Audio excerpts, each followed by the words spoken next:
എൻ്റെ സിസ്റ്ററിൻ്റെ സ്റ്റഡീസ് സ്റ്റോപ്പായി പോകാതിരിക്കുക എന്നുള്ളതായിരുന്നു എൻ്റെ ഫസ്റ്റ് പ്രയോറിറ്റി എന്ന് പറയുന്നത്. സിസ്റ്റർ എത്രയായിരുന്നു എയർടെലിലെ ആദ്യത്തെ സാലറി? ഒരു നല്ല റെസ്യൂം പ്രിപ്പയർ ചെയ്യാൻ അറിയില്ല, എങ്ങനെ ഡ്രസ്സ് ചെയ്യണമെന്നുള്ള ഒരു ഇന്റർവ്യൂവിന് വേണ്ടി എങ്ങനെ ഡ്രസ്സ് ചെയ്യണമെന്ന് അറിയില്ല, എങ്ങനെ ഒന്ന് ഗ്രീറ്റ് ചെയ്യേണ്ടത് എങ്ങനെയെന്ന് അറിയില്ല. കേരളത്തിൽ തൊഴിലില്ലായ്മ എന്ന് പറയുന്ന വലിയ പ്രശ്നമുണ്ടോ? അത് തുടങ്ങി ഏകദേശം ഒരു 2 മാസം കഴിഞ്ഞപ്പോഴേക്കും ആ മുറിയിൽ തന്നെ ഞാൻ സൂയിസൈഡ് ചെയ്ത് കിടക്കുന്നത് ഞാൻ മനസ്സിൽ കണ്ടിട്ടുണ്ട്. അപ്പോൾ അത്രയും ഒളിച്ചോടാൻ തീരുമാനിച്ച എന്ത് പറ്റി? അതിന് മുമ്പത്തെ ആൾ ഞങ്ങളെ ചതിച്ചു എന്ന് ഞങ്ങൾ പറയുന്നില്ല, അദ്ദേഹത്തിൻ്റെ സിറ്റുവേഷനും അങ്ങനെയായിരുന്നു. അപ്പം നല്ലൊരു മെൻറ്ററെ കിട്ടുക എന്നുള്ളത് നമ്മുടെ കരിയറിൽ ഏറ്റവും പ്രധാനപ്പെട്ട സംഗതിയാണ്. പലരും പറയാറുണ്ട്, സർട്ടിഫിക്കറ്റിലാണോ കാര്യം ഇരിക്കുന്നത്, ജോബ് ചെയ്ത് കാണിക്കല്ലേ വേണ്ടത്. എന്തുകൊണ്ടാണ് ഈ വേക്കൻസീസ് ഉണ്ടായിട്ട് ഈ കുട്ടികൾ ഇത്രയും മൈഗ്രേറ്റ് ചെയ്യുന്നത്? കേരളത്തിൽ തൊഴിൽ സാധ്യതകളില്ല എന്ന് എൻ്റെ അടുത്ത് പറയരുത്, ഞാനത് ഒരിക്കലും സമ്മതിക്കില്ല. കാരണം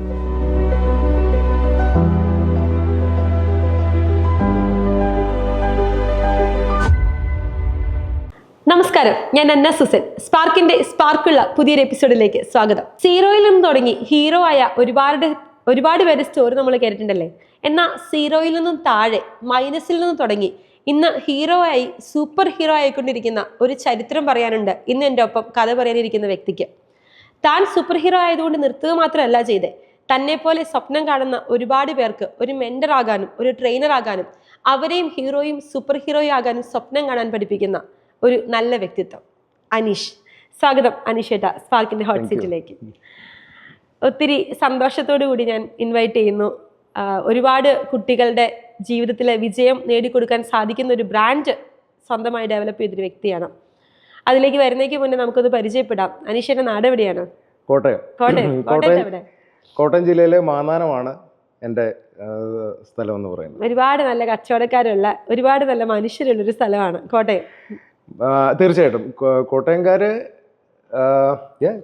കുറിച്ച് ഞാൻ പ്രത്യേകിച്ചൊന്നും പറയാനുണ്ടല്ലോ. കാരണം വെച്ച് കഴിഞ്ഞാൽ ഈ എല്ലാവരും പറയുന്ന പോലെ അക്ഷരങ്ങളുടെ നാട്, കച്ചവടക്കാരിലുപരിയായിട്ട് ഒരുപാട് സംസ്കാര സമ്പന്നരായ സ്നേഹമുള്ള മനുഷ്യരുള്ള ആളുകൾ എന്നുള്ളതാണ് എനിക്ക് എൻ്റെ നാടിനെ കുറിച്ച് പറയാനുള്ളത്. എന്നെ അനീഷിനെ പഠിച്ചതൊക്കെ? ഞാൻ ഗ്രാജുവേറ്റ് ആണ്. ഗ്രാജുവേഷൻ ഏതാ ചെയ്തത്? ഞാൻ സൈക്കോളജി ആയിരുന്നു. ഓക്കെ, ഏത് കോളേജിലാണ് ചെയ്തേ? Mannanam KE college. ഈ സൈക്കോളജി പഠിക്കുന്ന ഒരാള് അടുത്ത PG കൂടെ ചെയ്താലേ നോർമലി ജോലി കിട്ടത്തുള്ളൂ, എന്തുകൊണ്ട് ചെയ്തില്ല? അത് ശരിയാണ്, തീർച്ചയായിട്ടും PG കൂടെ വേണം. അതാണ് അതായിരുന്നു ഇന്നത്തെയും സിറ്റുവേഷൻ.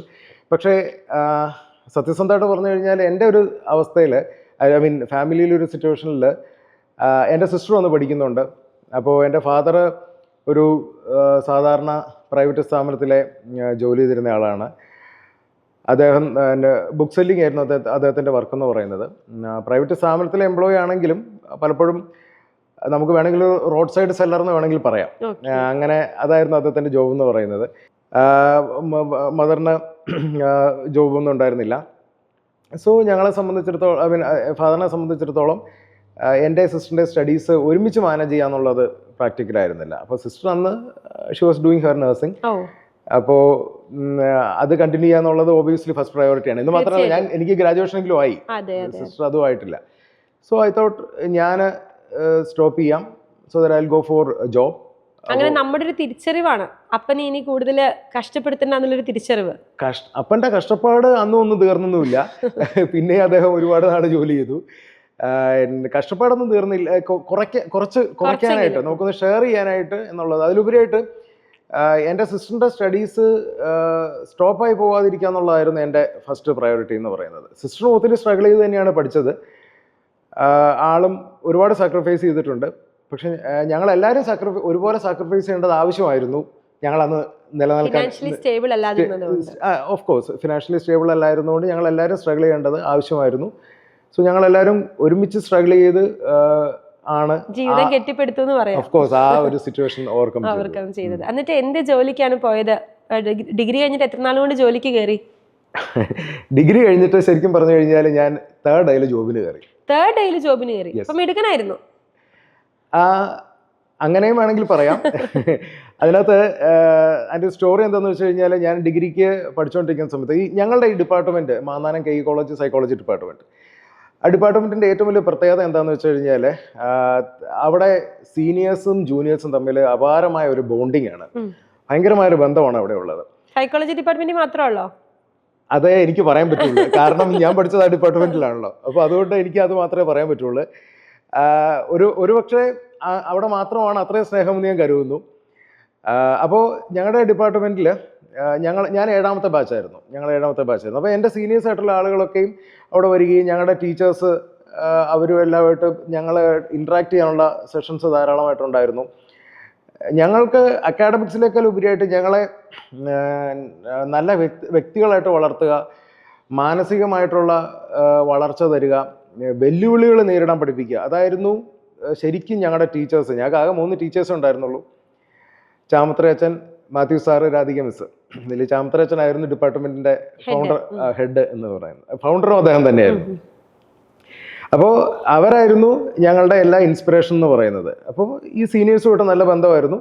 സോ എൻ്റെ ഒരു സീനിയർ, ഇപ്പം ഞാൻ മാത്രമല്ല കേട്ടോ, ഒരുപാട് പേര് ഇതുപോലെ മുന്നോട്ട് PGയോ അതുപോലെയുള്ളതൊന്നും ചെയ്യാൻ പറ്റാതെ മറ്റുള്ള ഫീൽഡിലേക്ക് പോയവരും ഉണ്ട്. അങ്ങനെ വളരെ ഉയർന്നു പോയവരും ഉണ്ട്. അപ്പോൾ അതിലൊരാളായിരുന്നു ദിലീപേട്ടൻ. ദിലീപേട്ടൻ എൻ്റെ സൂപ്പർ സീനിയർ ആയിരുന്നു. എന്നെക്കാളും 3-4 വർഷം മുമ്പ് ഇറങ്ങിയ ആളായിരുന്നു. അപ്പോൾ ദിലീപേട്ടൻ്റെ അടുത്ത് ഞാൻ അതിനു മുമ്പ് പറഞ്ഞു വെച്ചിരുന്നു, എനിക്കിങ്ങനെ ഒരു ജോബ് വേണ്ടി വരും എന്നുള്ളത്. അതെ, ഒരു പരിധി വരെ ദിലീപേട്ടനോട് ഞാൻ കാര്യങ്ങൾ പറഞ്ഞിട്ടുണ്ടായിരുന്നു. അപ്പോൾ ദിലീപേട്ടൻ പറഞ്ഞിരുന്നു, നീ ഇപ്പോൾ എക്സാം എഴുത്, അതിനുശേഷം ഞാൻ ഫെബ്രുവരിയിലാണ് പറയുന്നത്, അപ്പോൾ മാർച്ച് ഏപ്രിൽ സമയത്ത് എക്സാം. അത് എൻ്റെ അടുത്ത് പറഞ്ഞു, നീ ഇപ്പോൾ എക്സാം എഴുത്, അതിനുശേഷം നീ എന്നെ വിളിക്കുക എന്ന് പറഞ്ഞു. അപ്പോൾ അങ്ങനെ ഒരു ദിവസം എക്സാം കഴിയുന്നു. പിറ്റേ ദിവസം ഞാൻ ദിലീപേട്ടനെ കോൺടാക്ട് ചെയ്യുന്നു. ദിലീപേട്ടൻ എൻ്റെ അടുത്ത് പറയുന്നു, കോട്ടയം ടൗണിൽ ഇന്ന സ്ഥലത്ത് പോയി ഇന്നയാളെ കാണാം എന്ന് പറയുന്നു. അപ്പോൾ അങ്ങനെ ഞാൻ അവിടെ പോയി ആളെ കാണുന്നു, ഇൻ്റർവ്യൂ അറ്റൻഡ് ചെയ്യുന്നു. 3rd ഡേയിൽ ഞാൻ ജോബിൽ കയറുന്നു. എൻ്റെ മോർണിംഗിൽ ഫസ്റ്റ് ഡേയിൽ നമ്മൾ ജോബിൽ കയറുന്നു. അടിപൊളി. സെയിൽസ് എക്സിക്യൂട്ടീവ്, അവരുടെ സെയിൽസിലേക്കുള്ളത്. എയർടെൽ ആ സമയത്ത് കേരളത്തിൽ ലോഞ്ചിങ് ടൈം ആയിരുന്നു. മൊബൈൽ എന്നൊക്കെ പറയുന്നത് അന്നും അപൂർവമായ ഒരു സംഗതിയായിരുന്നു. എയർടെൽ കേരളത്തിലെ അന്നത്തെ 3rd പ്ലെയർ ആണ്. അപ്പോൾ എയർടെലിന്റെ ലോഞ്ച് മന്ത് ആയിരുന്നു അത്. ആ ഒരു പീരീഡിലായിരുന്നു ലോഞ്ച്. എയർടെലിൽ ജോലി കണ്ടിന്യൂ ചെയ്തു. എയർടെലിൽ ഞാൻ 1 വർഷം ഉണ്ടായിരുന്നു. അപ്പോൾ അവിടെ 1 ഇയറിൽ ഞാൻ ആ പൊസിഷനിൽ അതിന്റെ സെയിൽസിൽ വർക്ക് ചെയ്തു. എത്രയായിരുന്നു എയർടെലിലെ ആദ്യത്തെ സാലറി? 1250. 1250 രൂപയാണ് സാലറി.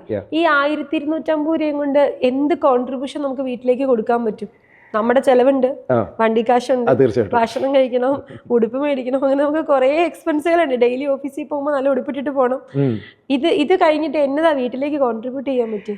ഈ 1250 രൂപ വലിയൊരു തുകയായിരുന്നു എന്ന് ചോദിച്ചു കഴിഞ്ഞാൽ, അതിന് ഞങ്ങളുടെ അന്നത്തെ സിറ്റുവേഷൻ എന്ന് പറഞ്ഞു കഴിഞ്ഞാൽ, ഞങ്ങളുടെ വീടിനടുത്ത് 2 ബസ് സ്റ്റോപ്പ് ഉണ്ട്. അപ്പോൾ നിങ്ങൾക്കറിയാമല്ലോ, ഈ ബസ്സിൻ്റെ ഫെയർ എന്ന് പറയുന്നത് ഒരു പോയിന്റ് മാറുമ്പോൾ ചിലപ്പോൾ അടുത്ത ഇതിലേക്ക് പോകും. 1 രൂപ അല്ല 1.5 രൂപ വ്യത്യാസം വരും. അപ്പോൾ ഞങ്ങളുടെ വീടിനടുത്തൊരു ബസ് സ്റ്റോപ്പ് ഉണ്ട്. അതിന് മുമ്പ് മറ്റൊരു സ്റ്റോപ്പുണ്ട്. ആ സ്റ്റോപ്പിൽ ഇറങ്ങുകയാണെങ്കിൽ 1.5 രൂപ വണ്ടിക്കൂലിയിൽ കുറവ് വരും. അപ്പോൾ എൻ്റെ ഫാദർ ആ 1.5 രൂപ ലാഭിക്കാൻ വേണ്ടിയിട്ട് ഈ 3 കിലോമീറ്റർ അപ്പുറത്തുള്ള സ്റ്റോപ്പിൽ ഇറങ്ങുകയും അവിടുന്ന് 3 കിലോമീറ്റർ നടന്നതും ഞാൻ ഓർമ്മ വെച്ച നാൾ മുതൽ അദ്ദേഹത്തെ ഞാനൊരു ആസ്മ പേഷ്യൻ്റ് ആയിട്ടേ കണ്ടിട്ടുള്ളൂ. ആസ്മ പേഷ്യൻ്റ് ആണ്, ക്രോണിക് ആസ്മ പേഷ്യൻ്റ് ആണ്. അത്രയും ആസ്മ പ്രശ്നമുള്ള, നടക്കാനായിട്ട് ബുദ്ധിമുട്ടുള്ള ആൾ ഈ 1.5 രൂപ ലാഭിക്കാൻ വേണ്ടിയിട്ട് എല്ലാ ദിവസവും വൈകുന്നേരം 7:30-8 മണി സമയത്ത് 3 കിലോമീറ്റർ നടന്ന് വീട്ടിൽ വരുമായിരുന്നു. അപ്പോൾ 1250 രൂപയ്ക്ക് വലിയ വിലയുണ്ട്. തീർച്ചയായിട്ടും. ഒന്നാമത്തെ കാര്യം, അന്നത്തെ സിറ്റുവേഷനിൽ ഇന്നത്തെ പോലെ അവസരങ്ങളുള്ള കാലമല്ല അത്. ഒരു ജോലി കിട്ടുക എന്നുള്ളത് തന്നെ അന്നത്തെ കാലത്ത് പ്രധാനപ്പെട്ട സംഗതിയാണ്. എൻ്റെ പേരൻസിൻ്റെ ഒക്കെ ഏറ്റവും വലിയ ടെൻഷൻ, എൻ്റെ മാത്രമല്ല, ആ സമയത്തുള്ള ഒരുപാട് പേരൻസിൻ്റെ ടെൻഷൻ, ഞങ്ങളുടെ മക്കൾ പഠനം കഴിഞ്ഞ് ഇറങ്ങി കഴിയുമ്പോഴേക്കും ഇവർക്ക് എന്ത് കിട്ടും എന്നുള്ളതായിരുന്നു പ്രശ്നം എന്ന് പറയുന്നത്. അപ്പോൾ അതുകൊണ്ട് തന്നെ ഒരു ജോബ് കിട്ടി എന്നുള്ളതായിരുന്നു ആദ്യത്തെ സംഗതി എന്ന് പറയുന്നത്. രണ്ടാമത്തെ സംഗതി, അത് എത്ര ചെറിയ എമൗണ്ട് ആണെങ്കിലും അത് ഞങ്ങൾക്ക് വളരെ ഹെൽപ്ഫുള്ളായിരുന്നു.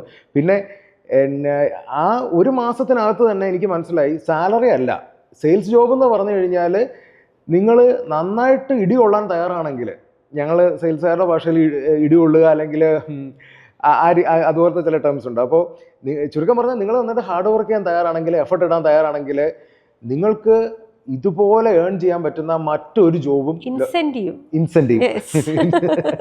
ഇൻസെൻറ്റീവ്സ് അത് തന്നെ. അപ്പോൾ ആ ഇൻസെൻറ്റീവ് ആയിരുന്നു എൻ്റെ ലക്ഷ്യം. എൻ്റെ സീനിയേഴ്സ് ആയിട്ടുള്ളവർ അല്ലെങ്കിൽ എൻ്റെ ഫസ്റ്റ് മാനേജേഴ്സ് ആയിട്ടുള്ളവർ എനിക്ക് അതിനകത്താണ് അവരുടെ ഗൈഡ് ലൈനാണ് സഹായിച്ചത്. അപ്പോൾ ഈ 1250 എന്നൊരു പ്രശ്നം അല്ലാണ്ട് മാറി. ബിക്കോസ് 1250 4 ടൈംസും 5 ടൈംസും 6 ടൈംസും ഒക്കെ നമ്മൾ ഏൺ ചെയ്യുന്ന അവസ്ഥയിലേക്ക് വന്നു. ഞാൻ എയർടെലിലായിരുന്ന ആ സമയത്ത് തന്നെ എനിക്ക് എൻ്റെ അത്യാവശ്യം എൻ്റെ സ്വന്തം കാര്യങ്ങൾ മാനേജ് ചെയ്ത് പോകാനും പ്ലസ് വീട്ടിലെ കാര്യങ്ങൾ മാനേജ് ചെയ്യാൻ ചെറുതായിട്ടെങ്കിലും ഹെൽപ്പ് ചെയ്യാൻ പറ്റുന്ന രീതിയിൽ ഏൺ ചെയ്യാനായിട്ടുള്ള ഒരു അവസരം ഉണ്ടായിരുന്നു ഈ പറയുന്ന പോലെ ഇൻസെന്റീവ് വഴി തന്നെ. ഇപ്പൊ ഈ ഒരു വർഷം കഴിഞ്ഞപ്പോൾ എയർടെലിൽ നിന്ന് മാറി അടുത്തൊരു പ്രൊമോഷൻ നോക്കുവാണോ ചെയ്തത്, അതോ എന്താണ് ചെയ്തത് നെക്സ്റ്റ്? അതായത് എനിക്ക് കുറേ ആഗ്രഹങ്ങളുണ്ടായിരുന്നു, അതിലുപരിയായിട്ട് എനിക്ക് കുറേ ആവശ്യങ്ങളുണ്ടായിരുന്നു. ഞാൻ ഈ പറയുന്ന പോലെ ഞങ്ങൾക്കൊരു വീടുണ്ടായിരുന്നില്ല. സോ വീടുണ്ടായിരുന്നു, പക്ഷെ അത് വളരെ ദുർബലമായ ഒരു പരിധി വരെ അങ്ങനെ വേണമെങ്കിൽ പറയാം. അത് പ്രതീക്ഷിച്ച പോലെ തന്നെ പിന്നീട് ഒരു വർഷം കഴിഞ്ഞ് ഇടിഞ്ഞു പൊളിഞ്ഞു പോയി, ഒരു മഴക്കാലത്ത് ഇടിഞ്ഞു വീഴുകയും ചെയ്തു. സോ അപ്പോൾ അവിടെ എനിക്ക് വീടിൻ്റെ കാര്യം നോക്കണം, ഫാദർ ജോലിക്ക് പോകുന്നത്. അപ്പോൾ അതിന് എൻ്റെ അപ്പനാണ് എൻ്റെ ജീവിതത്തിൽ എൻ്റെ എല്ലാം, അല്ലെങ്കിൽ എൻ്റെ എന്താ പറയുക, ഞാൻ ഏറ്റവും കൂടുതൽ സ്നേഹിച്ചിരുന്നത് എൻ്റെ അപ്പനെയാണ്. സ്നേഹിച്ചിരുന്നെന്ന് പറയാനായിട്ട് ഇപ്പം അങ്ങനെ അല്ലെന്നല്ല, മറിച്ച് അത് കഴിഞ്ഞിട്ട് പിന്നീട് ഭാര്യയും കുട്ടികളും ഒക്കെ ലൈഫിലേക്ക് വന്നല്ലോ. അന്ന് ഇവർ രണ്ടുപേരും സിസ്റ്റർ മാത്രമേ ഉള്ളൂ. അപ്പനും അമ്മയും സിസ്റ്റർ മാത്രമേ ഉള്ളൂ. അപ്പോൾ അദ്ദേഹത്തിനെ പെട്ടെന്ന് ജോബിന് പോകുന്നതിൽ നിന്ന് അവസാനിപ്പിച്ച് റിലാക്സ് ചെയ്യിപ്പിക്കണം എന്നുള്ള ആ സിറ്റുവേഷൻ, വീട് വേണം, അങ്ങനെയുള്ള ഒരുപാട് ആവശ്യങ്ങൾ ഉണ്ടായിരുന്നതുകൊണ്ട് അത് കോട്ടയത്ത് നിന്നാൽ സാധ്യമാവില്ലെന്ന് മനസ്സിലായി. അതുകൊണ്ട് ഞാൻ എറണാകുളത്തേക്ക് മൈഗ്രേറ്റ് ചെയ്തു. എറണാകുളത്തെ ജീവിതം പച്ച പിടിപ്പിക്കാൻ വേണ്ടിയിട്ട് പോകുന്നു. പച്ച പിടിപ്പിക്കാൻ വേണ്ടിയിട്ടാണ് പോകുന്നത്.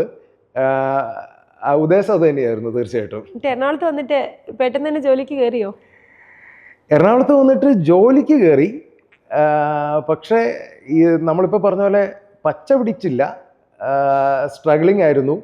ലൈക്ക് മെനി അതർ ഒരുപാട് പേരുടെ സ്റ്റോറീസ് അങ്ങനെ ഉണ്ടല്ലോ. എന്ന് പറഞ്ഞതുപോലെ കഷ്ടപ്പാടായിരുന്നു. പലപ്പോഴും തിരിച്ച് വീട്ടിലേക്ക് ഓടിപ്പോയാലോ എന്നുള്ള ചിന്തകൾ വന്നിട്ടുണ്ട്. വണ്ടി അന്ന് വൈറ്റില ബസ് സ്റ്റാൻഡ് ഇല്ല, കലൂരാണ് മെയിൻ ബസ് സ്റ്റാൻഡ്. അപ്പം കലൂര് വരെ പോയതിന് ശേഷം തിരിച്ച് താമസ സ്ഥലത്തേക്ക് പോയ ദിവസങ്ങളുണ്ടായിട്ടുണ്ട്. ബസ് കയറാൻ വരെ നിന്നിട്ട് കരച്ചിലടക്കാൻ പറ്റാത്ത ദിവസങ്ങൾ. കൈ നിൽക്കാതെ വരുമ്പോൾ വീട്ടിൽ വിളിച്ച് മമ്മിയോട് സംസാരിക്കും. പക്ഷെ അപ്പോഴും നമ്മുടെ സ്വരം ഇടർന്ന് അവിടെ കേൾപ്പിക്കാൻ പറ്റില്ല, കാരണം അതിൽ കൂടുതൽ പ്രശ്നമാവും, അവിടെ പ്രശ്നമാവും. അപ്പോൾ എന്തെങ്കിലുമൊക്കെ സംസാരിച്ചിട്ട് എന്നാലും വിളിക്കും. അതായിരിക്കും ആ സമയത്ത് എന്താ പറയുക, എന്താടാ മോനെ അതായിരുന്നു ഒരു കറക്റ്റ് ഞങ്ങളുടെ ജീവിതത്തിൽ ഏറ്റവും കൂടുതൽ വന്നിരുന്ന, അല്ലെങ്കിൽ ഞങ്ങളുടെ രണ്ടുപേരുടെ ഇടയിൽ ഏറ്റവും കൂടുതൽ വന്നിരുന്ന 2 വാക്കുകളായിരുന്നത്. എന്താടാ മോനെ എന്നുള്ള ഇത് വരും, ഒന്നുമില്ല വെറുതെ വിളിച്ചെന്നേ ഉള്ളൂ എന്ന് പറഞ്ഞ് എന്തെങ്കിലും സംസാരിക്കും. ഈ 1 രൂപ കോയിനിട്ടാണ് അന്ന് വിളിക്കുന്നത്. അപ്പോൾ അങ്ങനെ ആ സംഭാഷണം തീരും. ഇതായിരുന്നു ആ ഒരു ഇനീഷ്യൽ സ്ട്രഗ്ലിംഗ് എന്ന് പറയുന്നത്. പിന്നീട് ആ സ്ട്രഗ്ലിംഗ് മുന്നോട്ട് മാറി, പട്ടിണിയിലേക്ക് മാറി, 2 നേരം തികച്ച് ഭക്ഷണം കഴിക്കാൻ പറ്റാത്ത അവസ്ഥയിലേക്ക് എത്തി. താമസിക്കുന്ന സ്ഥലത്ത് കറക്റ്റായിട്ട് റെന്റ് കൊടുക്കാൻ പറ്റാത്തത് കൊണ്ട് 2-3 മാസം അവർ ക്ഷമിച്ചു. അതിനുശേഷം അവർക്കും പറ്റാതെ ഇപ്പം അവിടുന്ന് ഇറങ്ങേണ്ടി വന്നു. അങ്ങനെ വളരെ പതുക്കെയാണ് നമുക്ക് എന്താ പറയുന്ന ഒരു പ്രതീക്ഷയിലേക്ക്, അല്ലെങ്കിൽ ഒരു രക്ഷപ്പെടലിലേക്ക് നമുക്ക് എത്തിപ്പെടാനായിട്ട് സാധിച്ചത്. എന്തായിരുന്നു ആ പ്രതീക്ഷ? ആ പ്രതീക്ഷ അത് ഞാൻ HDFCയിൽ എനിക്ക് ജോബ് കിട്ടി. രക്ഷപ്പെട്ടു. എഗെയിൻ ഒരു കോർപ്പറേറ്റിലേക്ക് വരികയാണ്. തീർച്ചയായിട്ടും HDFC ബാങ്കിലേക്ക് ഉള്ള എൻ്റെ ആ ജോബായിരുന്നു എൻ്റെ ലൈഫിലെ ടേണിംഗ് പോയിന്റ് എന്ന് പറയുന്നത്. തീർച്ചയായിട്ടും താങ്കൾ പറഞ്ഞ പോലെ ആ കോർപ്പറേറ്റ് എന്നുള്ള ടൈം അവിടെ കറക്റ്റ് ആയിരുന്നു. കാരണം അതിനു മുമ്പ് ഞാൻ എയർടെലിലായിരുന്ന സമയത്ത് എനിക്ക് ലൈഫിലൊരു കൺസിസ്റ്റൻസി ഉണ്ടായിരുന്നു. അവിടെ നമുക്ക് കാര്യങ്ങൾ ചെയ്യുന്നതിനൊരു ഓർഡറും എല്ലാം ഉണ്ടായിരുന്നു, സിസ്റ്റം ഉണ്ടായിരുന്നു. എന്ത് സംഭവിച്ചാലും 1-ാം തീയതി 1250 അക്കൗണ്ടിൽ കയറുമായിരുന്നു. അത് തീർത്ത് പറയാൻ പറ്റില്ല. എന്നിരുന്നാൽ പോലും അവർ നമ്മളെ അതിലേക്ക് എത്തിക്കുമായിരുന്നു. അങ്ങനെ ഒരു ഇതവിടെ ഉണ്ടായിരുന്നു. വേറെ ഞാൻ എറണാകുളത്ത് വന്നതിന് ശേഷം വർക്ക് ചെയ്ത സ്ഥാപനങ്ങൾ എന്നൊക്കെ പറയുന്നത് എല്ലാം സ്റ്റാർട്ടപ്പുകളായിരുന്നു. അന്ന് സ്റ്റാർട്ടപ്പ് എന്നുള്ള ടൈമൊന്നും ഇല്ല. പുതിയൊരു പ്രസ്ഥാനം. അത് തന്നെ. അപ്പോൾ അവരും നിലനിൽപ്പിനായിട്ട് സ്ട്രഗിൾ ചെയ്യായിരുന്നു. അപ്പോൾ അവർ പട്ടിണിയാണെങ്കിൽ നമ്മളും പട്ടിണി എന്നുള്ള ഒരു സിറ്റുവേഷൻ വന്നു. അതുകൊണ്ടാണ് ജോലി ഉണ്ടായിട്ടും പട്ടിണി കിടക്കേണ്ട സിറ്റുവേഷൻ വന്നത്. എൻ്റെ ഒരു ഓഫീസ് ഇവിടെ എറണാകുളത്ത് കളമശ്ശേരിയിലായിരുന്നു. അപ്പോൾ ഒരു ദിവസം രാത്രിയിൽ വർക്ക് കഴിഞ്ഞ് വന്നപ്പോഴേക്കും ഏകദേശം 12 മണി കഴിഞ്ഞു. ഞാനും എൻ്റെ ഒരു സുഹൃത്തും കൊളീഗും ഉണ്ടായിരുന്നു. അപ്പോൾ ഇവൻ്റെ 2 വീലറുണ്ട്. ആ 2 വീലറിൽ തിരിച്ച് ഞാനന്ന് താമസിക്കുന്ന പത്മയിലാണ്. അപ്പോൾ അങ്ങോട്ടേക്ക് വരാൻ എന്നുള്ളതായിരുന്നു എൻ്റെ ഉദ്ദേശം എന്ന് പറയുന്നത്. പക്ഷേ ഞങ്ങൾ രണ്ടുപേരും ഓഫീസിലെത്തി. ഞങ്ങളുടെ ഫയലുകളും കാര്യങ്ങളൊക്കെ അവിടെ വെച്ചതിന് ശേഷം ഞാൻ പുറത്തേക്ക് വന്നപ്പോഴേക്കും ഇവൻ പെട്ടെന്ന് വണ്ടി എടുത്തുകൊണ്ട് പോയി. അത് എന്നോട് പണങ്ങി പോയതല്ല, ഇവനും ആകെ സ്ട്രഗ്ലിങ്ങിലായിരുന്നു. കാരണം സാലറി കിട്ടിയിട്ട് അപ്പോൾ തീർച്ചയായിട്ടും 2-3 മാസമായി സാലറി കിട്ടിയിട്ട്. സോ അദ്ദേഹം ആള് അങ്ങ് പോയി കഴിഞ്ഞു. അതായത് ഞാൻ തീർച്ചയായിട്ടും കളമശ്ശേരിയിൽ നിൽക്കുകയാണ്. അത് രാത്രി 12 മണി കഴിഞ്ഞു. അതൊരു പ്രശ്നമുള്ള കാര്യമല്ല. പ്രശ്നം ഇതായിരുന്നു, പോക്കറ്റിൽ 5 രൂപ തയ്ച്ചെടുക്കാനില്ല. തിരിച്ച് വണ്ടിക്കൂലിക്ക് പോലും കാശില്ല. അപ്പോൾ അതാ ഞാൻ പറഞ്ഞത്, ഇവൻ്റെ കൂട്ടത്തിൽ ഇറങ്ങാമെന്നുള്ള പ്രതീക്ഷയിലാണ് ഞാൻ നിൽക്കുന്നത്. കുറച്ചു നേരം നിന്ന് ആലോചിച്ച് വേറെ വഴിയൊന്നുമില്ല. അവിടെ നിന്നിട്ടും കാര്യമില്ല. കാരണം പിറ്റേ ദിവസം രാവിലെ വീണ്ടും ജോലിക്ക് വരണം. താമസിക്കുന്ന സ്ഥലത്ത് നിന്നാലേ വസ്ത്രമെങ്കിലും മാറാൻ പറ്റുള്ളൂ. നടന്നു. തീർച്ചയായിട്ടും മറ്റൊരു ഓപ്ഷനും ഇല്ല. നടന്നു. കളമശ്ശേരിയിൽ നിന്ന് പത്മ വരെ നടന്നു. പക്ഷേ അത് ഏതാണ്ട് ഒരു 2-2.5 മണിക്കൂർ കൊണ്ട് നമ്മളിവിടെ എത്തി. കളമശ്ശേരി വഴിയും പാലാരൂട്ടം വഴിയും ഒക്കെ നടന്ന് എത്തി. പിന്നീട് ആ നടപ്പ് പക്ഷെ ഒരു ശീലമായെന്ന് പറഞ്ഞു കഴിഞ്ഞാൽ, ഒന്ന്, കയ്യിൽ പൈസ ഇല്ല.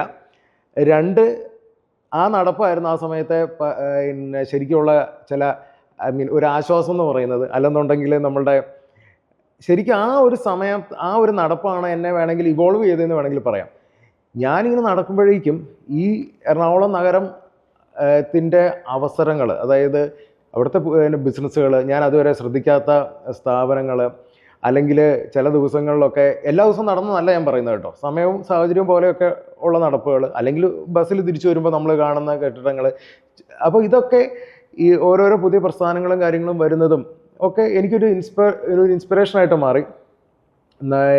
ഇവിടുന്ന് എന്തെങ്കിലുമൊക്കെ കിട്ടും. ഞാൻ പറഞ്ഞില്ല, ഒരുപാട് തിരിച്ചു പോകാനുള്ള പ്രേരണ വന്നെങ്കിലും പിടിച്ചു നിൽക്കാം എന്ന ഒരു തോന്നലൊക്കെ ഉണ്ടാവാൻ തുടങ്ങി. അങ്ങനെ ഇരിക്കുമ്പോൾ ഒരു സുഹൃത്തിൻ്റെ സഹായത്തോടു കൂടി, റെക്കമെൻഡേഷനോട് കൂടി, അത് തന്നെ റെക്കമെൻഡേഷൻ എന്ന് പറഞ്ഞാൽ ഉണ്ട് എന്നുള്ളത്, വേക്കൻസി ഉണ്ടെന്ന് പറഞ്ഞത് ആളായിരുന്നു. ആൾക്കൊന്ന വേക്കൻസി ആയിരുന്നു. പുള്ളിക്ക് താല്പര്യം ഇല്ലാത്തതുകൊണ്ട് എന്നോടൊന്ന് അറ്റൻഡ് ചെയ്യാൻ പറഞ്ഞു. ഞാൻ അറ്റൻഡ് ചെയ്തു, സെലക്ഷനായി, ജോയിൻ ചെയ്തു. അതും സെയിൽസിൽ തന്നെയാണ് കയറുന്നത്? തീർച്ചയായിട്ടും. എത്ര വർഷം കഴിഞ്ഞ് ചെയ്തു HDFC-യിൽ? ഞാൻ മൊത്തം 5 വർഷം ഉണ്ടായിരുന്നു. ഞാൻ സ്റ്റാർട്ട് ചെയ്യുന്നത് ഒരു എക്സിക്യൂട്ടീവ് ലെവലിലായിരുന്നു. എക്സിക്യൂട്ടീവ് ലെവൽ, അതായത് അതാണ് അവിടുത്തെ ഏറ്റവും ജൂനിയർ പ്രൊഫൈല്. അവിടുന്ന് സ്റ്റാർട്ട് ചെയ്തിട്ട് 5 വർഷം കൊണ്ട് നിരവധി എന്ന് പറയാൻ പറ്റില്ല, 2-3 പ്രൊമോഷൻസ് നേടി, നിരവധി അവാർഡുകൾ ലഭിച്ചു. ബെസ്റ്റ് പെർഫോമർ അവാർഡ് പലതവണ നേടാൻ സാധിച്ചു. സീനിയേഴ്സ് ആയിട്ടുണ്ടായിരുന്ന അല്ലെങ്കിൽ മാനേജേഴ്സ് ആയിട്ടുണ്ടായിരുന്ന അവരെയാണ് ഞാൻ എൻ്റെ ഗുരുക്കന്മാരായിട്ട് കാണുന്നത്. എൻ്റെ സീനിയർ മാനേജേഴ്സ് അവരൊക്കെ ഹൈ ക്ലാസ് പ്രോഡക്റ്റുകളായിരുന്നു. എന്ന് വെച്ച് കഴിഞ്ഞാൽ അന്നത്തെ കാലത്തെ ഇന്ത്യയിലെ അറിയപ്പെടുന്ന MBA കോളേജുകളിൽ നിന്നൊക്കെയുള്ള പ്രോഡക്ട്സ് ആയിരുന്നു. ദെൻ വർഷങ്ങളുടെ എക്സ്പീരിയൻസ്, ബാങ്കിങ്, ഒരുപാട് പഠിക്കാൻ പറ്റി. തീർച്ചയായിട്ടും. ഞാൻ എപ്പോഴും നമ്മുടെ അടുത്ത് ഇപ്പോൾ വരുന്ന ട്രെയിനീസിനോട് ഞാൻ പറയാറുണ്ട്, നിങ്ങൾ ഒരു 10 വർഷം ഒരു MBA ക്ലാസ്സിൽ പോയിരുന്നു കഴിഞ്ഞാലും നേടാൻ സാധിക്കാത്ത സംഗതികൾ നിങ്ങൾക്ക് നിങ്ങളുടെ മെൻറ്റേഴ്സിൽ നിന്ന്, നിങ്ങളുടെ സീനിയേഴ്സിൽ, നിങ്ങളുടെ മാനേജേഴ്സിൽ നിന്ന് നേടാൻ പറ്റും. കാരണം അവരത് റിയൽ ടൈം എക്സ്പീരിയൻസ് ചെയ്തവരാണ്. അപ്പം നല്ലൊരു മെൻറ്ററെ കിട്ടുക എന്നുള്ളത് നമ്മുടെ കരിയറിൽ ഏറ്റവും പ്രധാനപ്പെട്ട സംഗതിയാണ്. ഭാഗ്യവശാൽ എനിക്കത് HDFC-യിൽ നിന്ന് കിട്ടി. അത് ഞാൻ അദ്ദേഹത്തെ ബോസ് എന്ന് പോലും വിളിക്കുന്നതിലുപരിയായിട്ട് എനിക്ക് അത് ഉണ്ണികൃഷ്ണൻ സോമനാഥൻ എന്നാണ് അദ്ദേഹത്തിൻ്റെ പേര്. ഞങ്ങളെല്ലാം ഉണ്ണി അല്ലെങ്കിൽ ഉണ്ണി സാർ എന്ന് വിളിക്കും. അദ്ദേഹമാണ് ശരിക്കും പറഞ്ഞു കഴിഞ്ഞാൽ എനിക്കൊരു ലൈഫ് തുറന്നു തരുന്നത്. ഈ 5 വർഷത്തെ HDFC-ലെ കരിയർ ബ്രേക്ക് ചെയ്യുമ്പോൾ നല്ലൊരു പൊസിഷനിൽ നിൽക്കുകയാണ്. അവിടുന്ന് പിന്നെ അടുത്ത സ്ഥലത്തേക്ക് ചാടുവാണോ ചെയ്തേ? ഇല്ല, ചാടിയില്ല. ചെയ്തു? ഞാൻ സ്വന്തമായിട്ട് ബിസിനസ് സ്റ്റാർട്ട് ചെയ്തു. സംരംഭകൻ. തീർച്ചയായിട്ടും സ്വന്തമായിട്ട് സ്റ്റാർട്ട് ചെയ്യുന്ന എല്ലാവരും സംരംഭകരാണല്ലോ. ഇങ്ങനെ ഒരു തോട്ട് എപ്പോഴെങ്കിലും തലയിലുണ്ടായിരുന്നോ? എന്ത്? ഈ ഓൺട്രപ്രണർ ആകണം, സ്വന്തമായി ചെയ്യണം എന്നൊരു തോട്ട് തലയിലുണ്ടായിരുന്നോ? സ്വന്തമായിട്ട് ബിസിനസ് ചെയ്യണമെന്നൊന്നും ഒരിക്കലും ആഗ്രഹിച്ചിട്ടില്ല. പക്ഷേ ഞാൻ സ്റ്റാർട്ട് ചെയ്ത പരിപാടി, അതായത് ഞാൻ സ്റ്റാർട്ട് ചെയ്ത പ്രസ്ഥാനം എന്ന് പറഞ്ഞ ട്രെയിനിങ് ആയിരുന്നു. അത് ഇന്നത്തെ ട്രെയിനിങ് അല്ല, മറിച്ച് ഈ ഇൻ്റർവ്യൂസ് എങ്ങനെ അറ്റൻഡ് ചെയ്യണം, ഇൻ്റർവ്യൂസ് എങ്ങനെ ജയിക്കണം, അതായിരുന്നു നമ്മുടെ ട്രെയിനിങ് എന്ന് പറയുന്നത്, അല്ലെങ്കിൽ നമ്മുടെ ടോപ്പിക് എന്ന് പറയുന്നത്. അതായിരുന്നു ഞാൻ സ്റ്റാർട്ട് ചെയ്ത ബിസിനസ് എന്ന് പറയുന്നത്. അത് അല്ല, എഗെയിൻ ഞാൻ പറയുന്നത് അതൊരു ബിസിനസ്സായിട്ട് ഞാൻ അന്ന് കണ്ടിട്ടില്ല. എൻ്റെ ഒരു പാഷൻ എന്ന് പറഞ്ഞു കഴിഞ്ഞാൽ, ശരിക്കും എൻ്റെ കോളേജ് ടൈമിൽ ഞാൻ പറഞ്ഞിരുന്നില്ല, ഞങ്ങളുടെ ഡിപ്പാർട്ട്മെൻറ്റ് ഭയങ്കര വൈബ്രൻ്റ് ആയിരുന്നു. ആ ഡിപ്പാർട്ട്മെൻറ്റിൽ ഞങ്ങൾക്ക് ഇതുപോലെയുള്ള ഒത്തിരി അവസരങ്ങൾ കിട്ടുമായിരുന്നു. പക്ഷേ നിർഭാഗ്യവശാൽ എനിക്ക് സംസാരിക്കുന്നതും ക്ലാസ് എടുക്കുന്നതും ഇഷ്ടമായിരുന്നെങ്കിലും എൻ്റെ സീനിയേഴ്സ് അല്ലെങ്കിൽ എൻ്റെ ക്ലാസ്മേറ്റ്സ്, എന്നെക്കാളും മിടുക്കരായിട്ടുള്ള ഒരു 20 പേരെങ്കിലും എൻ്റെ ക്ലാസ്സിലുണ്ടായിരുന്നു. അപ്പോൾ അവർക്കൊക്കെ അവസരങ്ങൾ കിട്ടിയിട്ട് പലപ്പോഴും നമുക്ക് കിട്ടുന്നത് വളരെ കുറവായിരുന്നു. സോ അതുകൊണ്ട് എൻ്റെ ആഗ്രഹങ്ങളൊന്നും എനിക്ക്, അതായത് ഈ ട്രെയിനിങ് കൊടുക്കുക, ക്ലാസ് എടുക്കുക എന്നുള്ള ആഗ്രഹങ്ങളൊന്നും എനിക്ക് അന്ന് സാധിക്കുന്നില്ലായിരുന്നു. വളരെ വളരെ സത്യസന്ധമായിട്ട് പറഞ്ഞു കഴിഞ്ഞാൽ, ക്ലാസ് എടുക്കാനായിട്ട് അവസരം കിട്ടാതിരുന്നതുകൊണ്ട് അന്ന് പരിചയത്തിലുണ്ടായിരുന്ന 1-2 പേരെ സോപ്പിട്ട് ഞങ്ങളുടെ അവിടുത്തെ പള്ളിയിൽ സൺഡേ സ്കൂളിൽ ഞാൻ പഠിപ്പിക്കാൻ കയറിയിട്ടുണ്ട്. മറ്റൊന്നുമല്ല, പഠിപ്പിക്കാനുള്ള ആഗ്രഹം. തീർച്ചയായിട്ടും. അടിപൊളി. I am not saying I am a good teacher. പ്രത്യേകിച്ച് ആ ആംഗിളിൽ നോക്കിക്കഴിഞ്ഞാൽ ഒട്ടും ആവില്ല. കാരണം എന്താണെന്ന് വെച്ച് കഴിഞ്ഞാൽ, ഒരു സൺഡേ സ്കൂളിലെ ടീച്ചർ എന്ന് പറയുമ്പോൾ ആളുകൾ പ്രതീക്ഷിക്കുന്നത് ദൈവവചനം സംസാരിക്കുന്ന, ബൈബിൾ സംസാരിക്കുന്ന എന്നായിരുന്നല്ലോ. ഞാൻ ഏകദേശം 3 വർഷം സൺഡേ സ്കൂളിൽ പഠിപ്പിച്ചിട്ടുണ്ട്. ഇതിൽ ഒരു ദിവസം പോലും ഞാൻ പഠിപ്പിച്ചിട്ടില്ല. പിന്നെ എന്ത് പഠിപ്പിച്ചു? ഞാൻ അവർക്ക് മോട്ടിവേഷൻ, പേഴ്സണാലിറ്റി ഡെവലപ്മെൻറ്റ്, അതായത് എൻ്റെ ഏരിയ എന്താണോ ആ സംഗതികളാണ് ഞാൻ അവിടെ കൊടുത്തുകൊണ്ടിരുന്നത്. അപ്പോൾ അത്രയും ഒരു പാഷൻ അന്ന് മുതൽ അതിനോടുണ്ട്. പക്ഷെ അതിനുശേഷം നമുക്ക് പാഷൻ കൊണ്ട് മാത്രം ജീവിക്കാൻ പറ്റില്ലല്ലോ. അപ്പോൾ അതുകൊണ്ട് സ്വാഭാവികമായിട്ടും ജോബ് കിട്ടിയത് സെയിൽസിലാണ്. സോ അവിടെ അത് കണ്ടിന്യൂ ചെയ്തു പോയി. നല്ല പെർഫോമൻസ് കാഴ്ചവെച്ചു. തീർച്ചയായിട്ടും ജീവിതത്തിൽ നമ്മൾ മുന്നോട്ട് പോകുന്ന സമയത്ത്, ആ സമയത്ത് പിന്നീട് മറ്റുള്ള കാര്യങ്ങളെല്ലാം മറന്നുപോയി. എന്ന് വെച്ച് കഴിഞ്ഞാൽ, വീട് വേണം, പേരൻസിൻ്റെ കാര്യം നോക്കണം, പിന്നെ സ്വന്തം കാര്യങ്ങൾ നോക്കണം, കടങ്ങളുണ്ട് അത് വീട്ടണം, അങ്ങനെ ഒന്നിനു പുറകെ ഒന്നായിട്ട് ആവശ്യങ്ങൾ മുന്നിൽ വന്നപ്പോൾ ഉത്തരവാദിത്തങ്ങൾ കൂടി തീർച്ചയായിട്ടും. അപ്പോൾ അങ്ങനെ വന്നപ്പോൾ നമ്മുടെ പാഷൻ ഇതാണല്ലോ എന്നുള്ളതൊക്കെ മറന്നുപോയി, തീർച്ചയായിട്ടും പോയി. പിന്നീട് എനിക്കിത് ട്രിഗർ ചെയ്യുന്ന എപ്പോഴാന്ന് വെച്ച് കഴിഞ്ഞാൽ, ഞാൻ HDFCയിലായിരുന്ന സമയത്ത് ഞാനൊരു മാനേജർ റോളിലായിരിക്കുമ്പോൾ ഒത്തിരി പേര് ഇൻ്റർവ്യൂവിന് വരികയും, ഞങ്ങൾക്ക് ആവശ്യമുണ്ട് ധാരാളമായിട്ട്, HDFC ഒക്കെ അതുപോലെ വളരുന്ന സമയമാണത്. അപ്പോൾ നമുക്ക് ധാരാളമായിട്ട് ആൾക്കാരെ ആവശ്യമുണ്ട്. അങ്ങനെ ആവശ്യമുള്ള സമയത്ത് ഒരുപാട് മിടുക്കരായ കുട്ടികൾ ഇൻ്റർവ്യൂവിന് വരുന്നുണ്ട്. പക്ഷേ ഇവരെ നമ്മളുടെ ആ ഒരു കൾച്ചറിലേക്ക്, ആ ഒരു കോർപ്പറേറ്റ് കൾച്ചറിലേക്ക് ഫിറ്റ് ആക്കാൻ പറ്റുക, എന്തിനാ ഒരു ഇൻ്റർവ്യൂ ഒന്ന് ത്രൂ ആവാനായിട്ട് അവരെ കൊണ്ട് സാധിക്കാത്ത ഒരവസ്ഥ. അപ്പോൾ എങ്ങനെയെങ്കിലും നമ്മളത് സെലക്ട് ചെയ്താൽ തന്നെ പിന്നീട് HR അയക്കുമ്പോൾ അല്ലെങ്കിൽ റിജക്ഷനാണ്, അല്ലെങ്കിൽ നമ്മളുടെ സീനിയർ മാനേജേഴ്സ് എടുക്കുമ്പം അത് റിജക്ഷനാണ്. കാരണം അവർ നോക്കുമ്പോൾ ആ നിലവാരം സാധിക്കുന്നില്ല. അപ്പോൾ എനിക്ക് പലപ്പോഴും തോന്നിയിട്ടുണ്ട്, ഇത് എന്ത് കഷ്ടമാണെന്ന് വെച്ച് കഴിഞ്ഞാൽ, ഇവർക്കൊക്കെ ആരെങ്കിലും ഒന്ന് ഇൻ്റർവ്യൂ അറ്റൻഡ് ചെയ്യേണ്ടത് എങ്ങനെയാണെന്നൊന്ന് പറഞ്ഞു കൊടുത്തിരുന്നില്ല. കാരണം ഒരു നല്ല റെസ്യൂം പ്രിപ്പയർ ചെയ്യാൻ അറിയില്ല, എങ്ങനെ ഡ്രസ്സ് ചെയ്യണമെന്നുള്ളത്, ഒരു ഇൻ്റർവ്യൂവിന് വേണ്ടി എങ്ങനെ ഡ്രസ്സ് ചെയ്യണമെന്ന് അറിയില്ല, എങ്ങനെ ഒന്ന് ഗ്രീറ്റ് ചെയ്യേണ്ടത് എങ്ങനെയെന്ന് അറിയില്ല. ഒരു ഇൻ്റർവ്യൂവിന് വേണ്ടി ഒരു റൂമിലേക്ക് പ്രവേശിക്കുമ്പോൾ അവിടെ ശ്രദ്ധിക്കേണ്ട കാര്യങ്ങൾ പോലും അറിയില്ലാത്ത ആളുകൾ. അപ്പോൾ ഇത് ആരെങ്കിലും ഒന്ന് പറഞ്ഞു കൊടുത്തിരുന്നെങ്കിൽ എന്ന് ഞാൻ പലപ്പോഴും ചിന്തിക്കുമായിരുന്നു. അന്ന് ഞങ്ങളിങ്ങനെ കൺസൾട്ടൻസികളിൽ നിന്നൊക്കെ ആൾക്കാരെ എടുക്കും, പക്ഷേ അവർക്കും ഒന്നും അറിയില്ല, ഈ വരുന്നവർക്കും ഒന്നും അറിയില്ല. അപ്പോൾ ആ സ്റ്റേജിലാണ് ഞാനിങ്ങനെ ഒരു ദിവസം എനിക്ക് സ്ട്രൈക്ക് ചെയ്യുന്നത്, ഇങ്ങനെ ഇത് ആരെങ്കിലും പഠിപ്പിച്ചു കൊടുത്തിരുന്നെങ്കിൽ എന്ന് ഞാൻ പറയുന്നുണ്ട്, അല്ല ചിന്തിക്കുന്നുണ്ട്, എന്തുകൊണ്ട് ഞാൻ തന്നെ ഇത് ഇറങ്ങിക്കൂടാ എന്നുള്ളത്. റെസിഗ്നേഷൻ ലെറ്റർ കൊടുത്ത് വരികയാണ് മാസമായിരുന്നു എന്ന് തീർത്ത് പറയാൻ പറ്റില്ല. കാരണം ആ ഡിസിഷനിലേക്ക് എത്തുക എന്നുള്ളത് അത്ര ഈസി ആയി ഒന്നായിരുന്നില്ല. കാരണം എനിക്ക് ഹൗസിംഗ് ലോൺ ഉൾപ്പെടെയുള്ള ലയബിലിറ്റീസ് ഉണ്ടായിരുന്നു. ലോൺ എടുത്തത് 20 വർഷത്തേക്കാണ്. അപ്പോൾ ആകെ 3 വർഷം ആയിട്ടില്ല ലോൺ എടുത്തിട്ട്. മാരീഡാണ്, വൈഫ് ക്യാരിങ് ആണ് ആ സമയത്ത്. അതുകൂടാതെ കാർ ലോണ്, അങ്ങനെ വേറെ പല ലയബിലിറ്റീസും ഉണ്ട്. ബാങ്കിൽ വർക്ക് ചെയ്യുമ്പോൾ നമുക്ക് പറ്റുന്ന ലോണെല്ലാം നമ്മൾ എടുത്തു വെക്കുമല്ലോ. തീർച്ചയായിട്ടും അങ്ങനത്തെ എല്ലാ സ്ട്രഗ്ലിങ്ങും ഉണ്ട്. സോ അതിൻ്റെ ഭാഗമായിട്ട് അപ്പം ക്വിറ്റ് ചെയ്യാൻ വേണ്ടിയിട്ട് ഞാൻ ആദ്യം ചെയ്തത് എൻ്റെ ചില ലയബിലിറ്റീസ് ഒക്കെ ഒഴിവാക്കുക എന്നുള്ളതാണ് ചെയ്തത്. കാറൊക്കെ വിറ്റ് ചെറിയ ഒരു ഇതിലേക്ക്, വലിയ കാറ് വിറ്റ് ചെറിയ ഒരു ഇതിലേക്ക് എത്തി. ആ കാർ നമുക്ക് പിന്നീട് ഉപകാരപ്പെട്ടു. അത് അങ്ങനെ ആ സ്റ്റേജിൽ ഒരു ഡിസിഷനിലേക്ക് എത്തുക അത്ര ഈസി ആയിരുന്നില്ല. എന്നിരുന്നാൽ പോലും ഞാൻ ആ തീരുമാനമായിട്ട് തന്നെ മുന്നോട്ട് നിന്നു. ഒരു നല്ല രീതിയിൽ ജീവിതം പയ്യെ പച്ച പിടിച്ച് വരികയാണ്.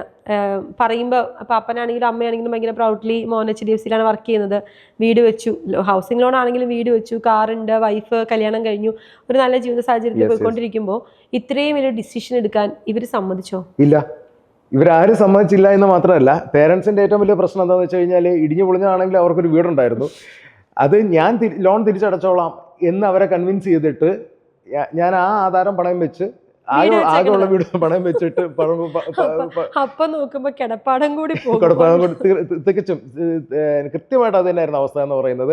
സോ അതും പോലും പോകില്ലോ എന്നുള്ളതായിരുന്നു അവരുടെ പ്രശ്നം എന്ന് പറയുന്നത്. എല്ലാവരും എതിർത്തു.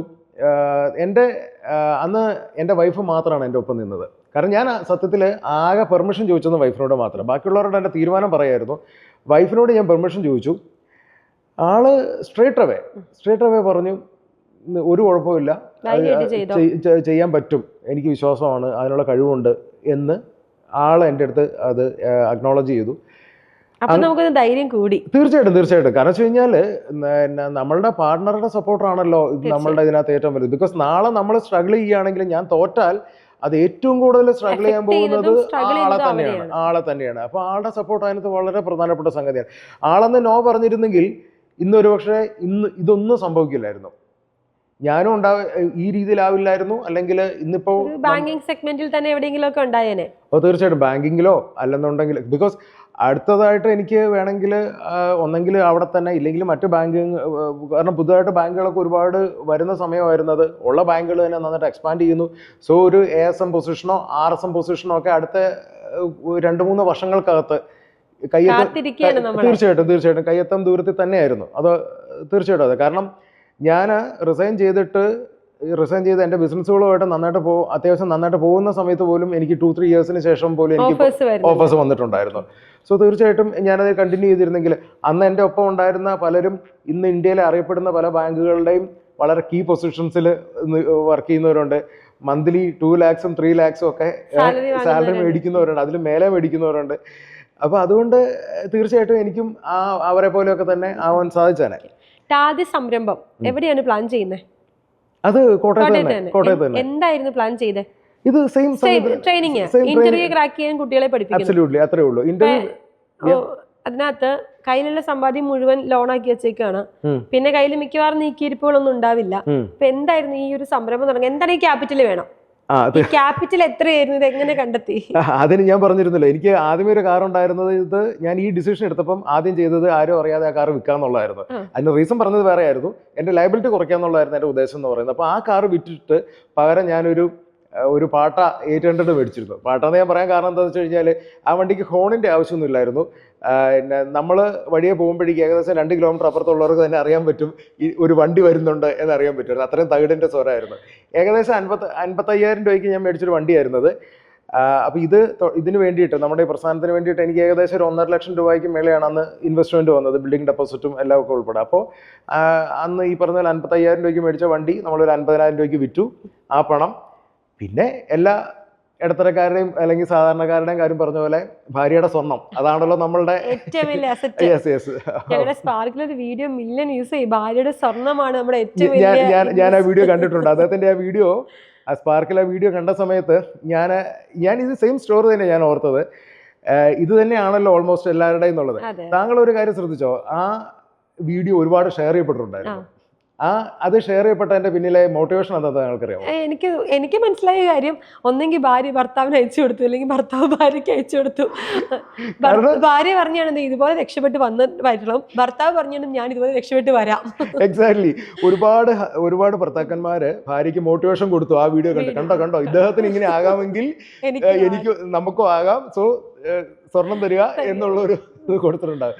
ആ സെയിം സ്റ്റോറി, അത് വളരെ കോമൺ ആയൊരു സ്റ്റോറിയാണ്.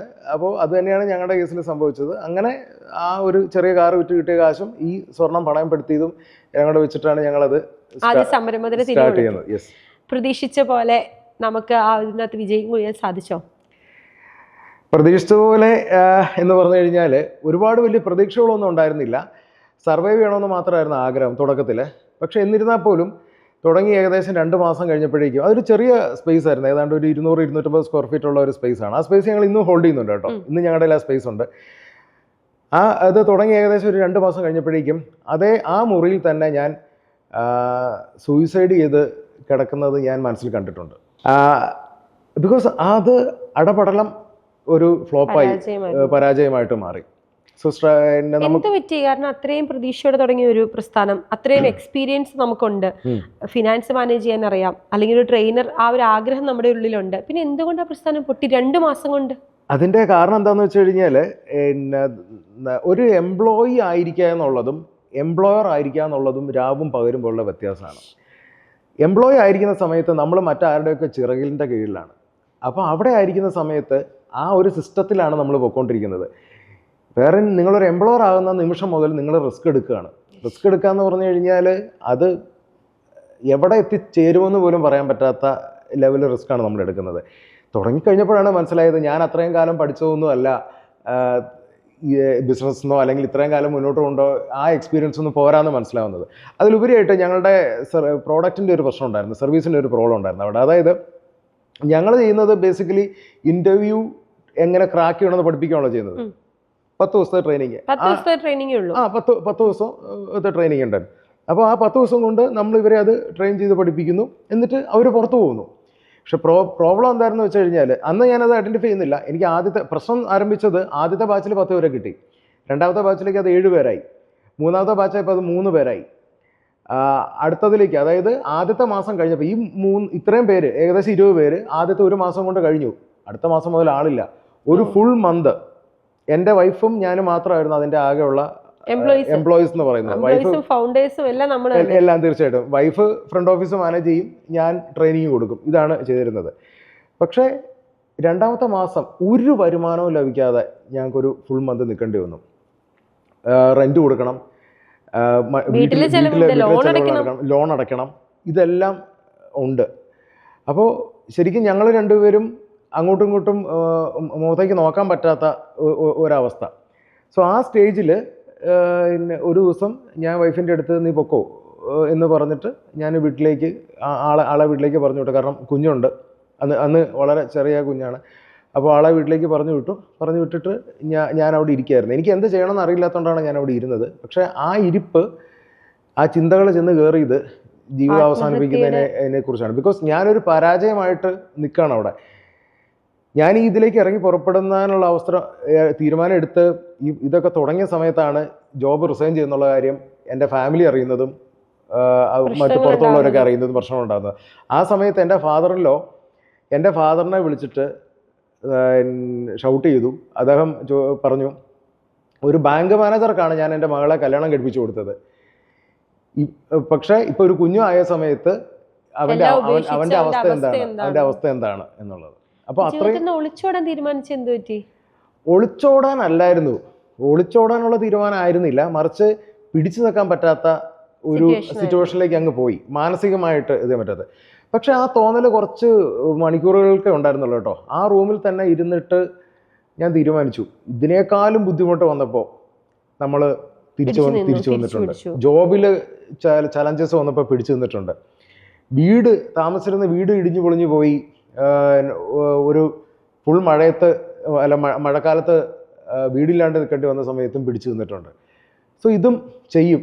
പിന്നെ പോരാത്തതിന് വൈഫ്, കുട്ടി, ബാധ്യതകളുമായിട്ട് അവരുടെ കാര്യവും ഓർക്കണ്ടേ. എനിക്കങ്ങ് പോയാൽ ഇവരെങ്ങനെ സർവൈവ് ചെയ്യും? പേരൻസ് ഉണ്ട്, അവരുടെ ഏക പ്രതീക്ഷ ഞാൻ മാത്രമാണ്.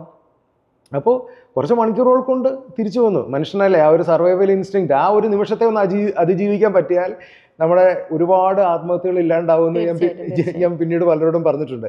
അങ്ങനെ തിരിച്ചു വന്നു. ഞാൻ എവിടെയോ എനിക്ക് മിസ്സാവുന്നുണ്ടെന്നുള്ളത് മനസ്സിലായി. ഇത് എവിടെയാണ് ഇത് ക്ലിക്ക് ആവാത്തത്? ബിക്കോസ് ഞാൻ കൊടുക്കുന്ന പ്രോഡക്റ്റ് നല്ലതാണ്, സർവീസ് നല്ലതാണ്, പക്ഷേ എവിടെയോ ഇത് ക്ലിക്ക് ആവുന്നില്ല.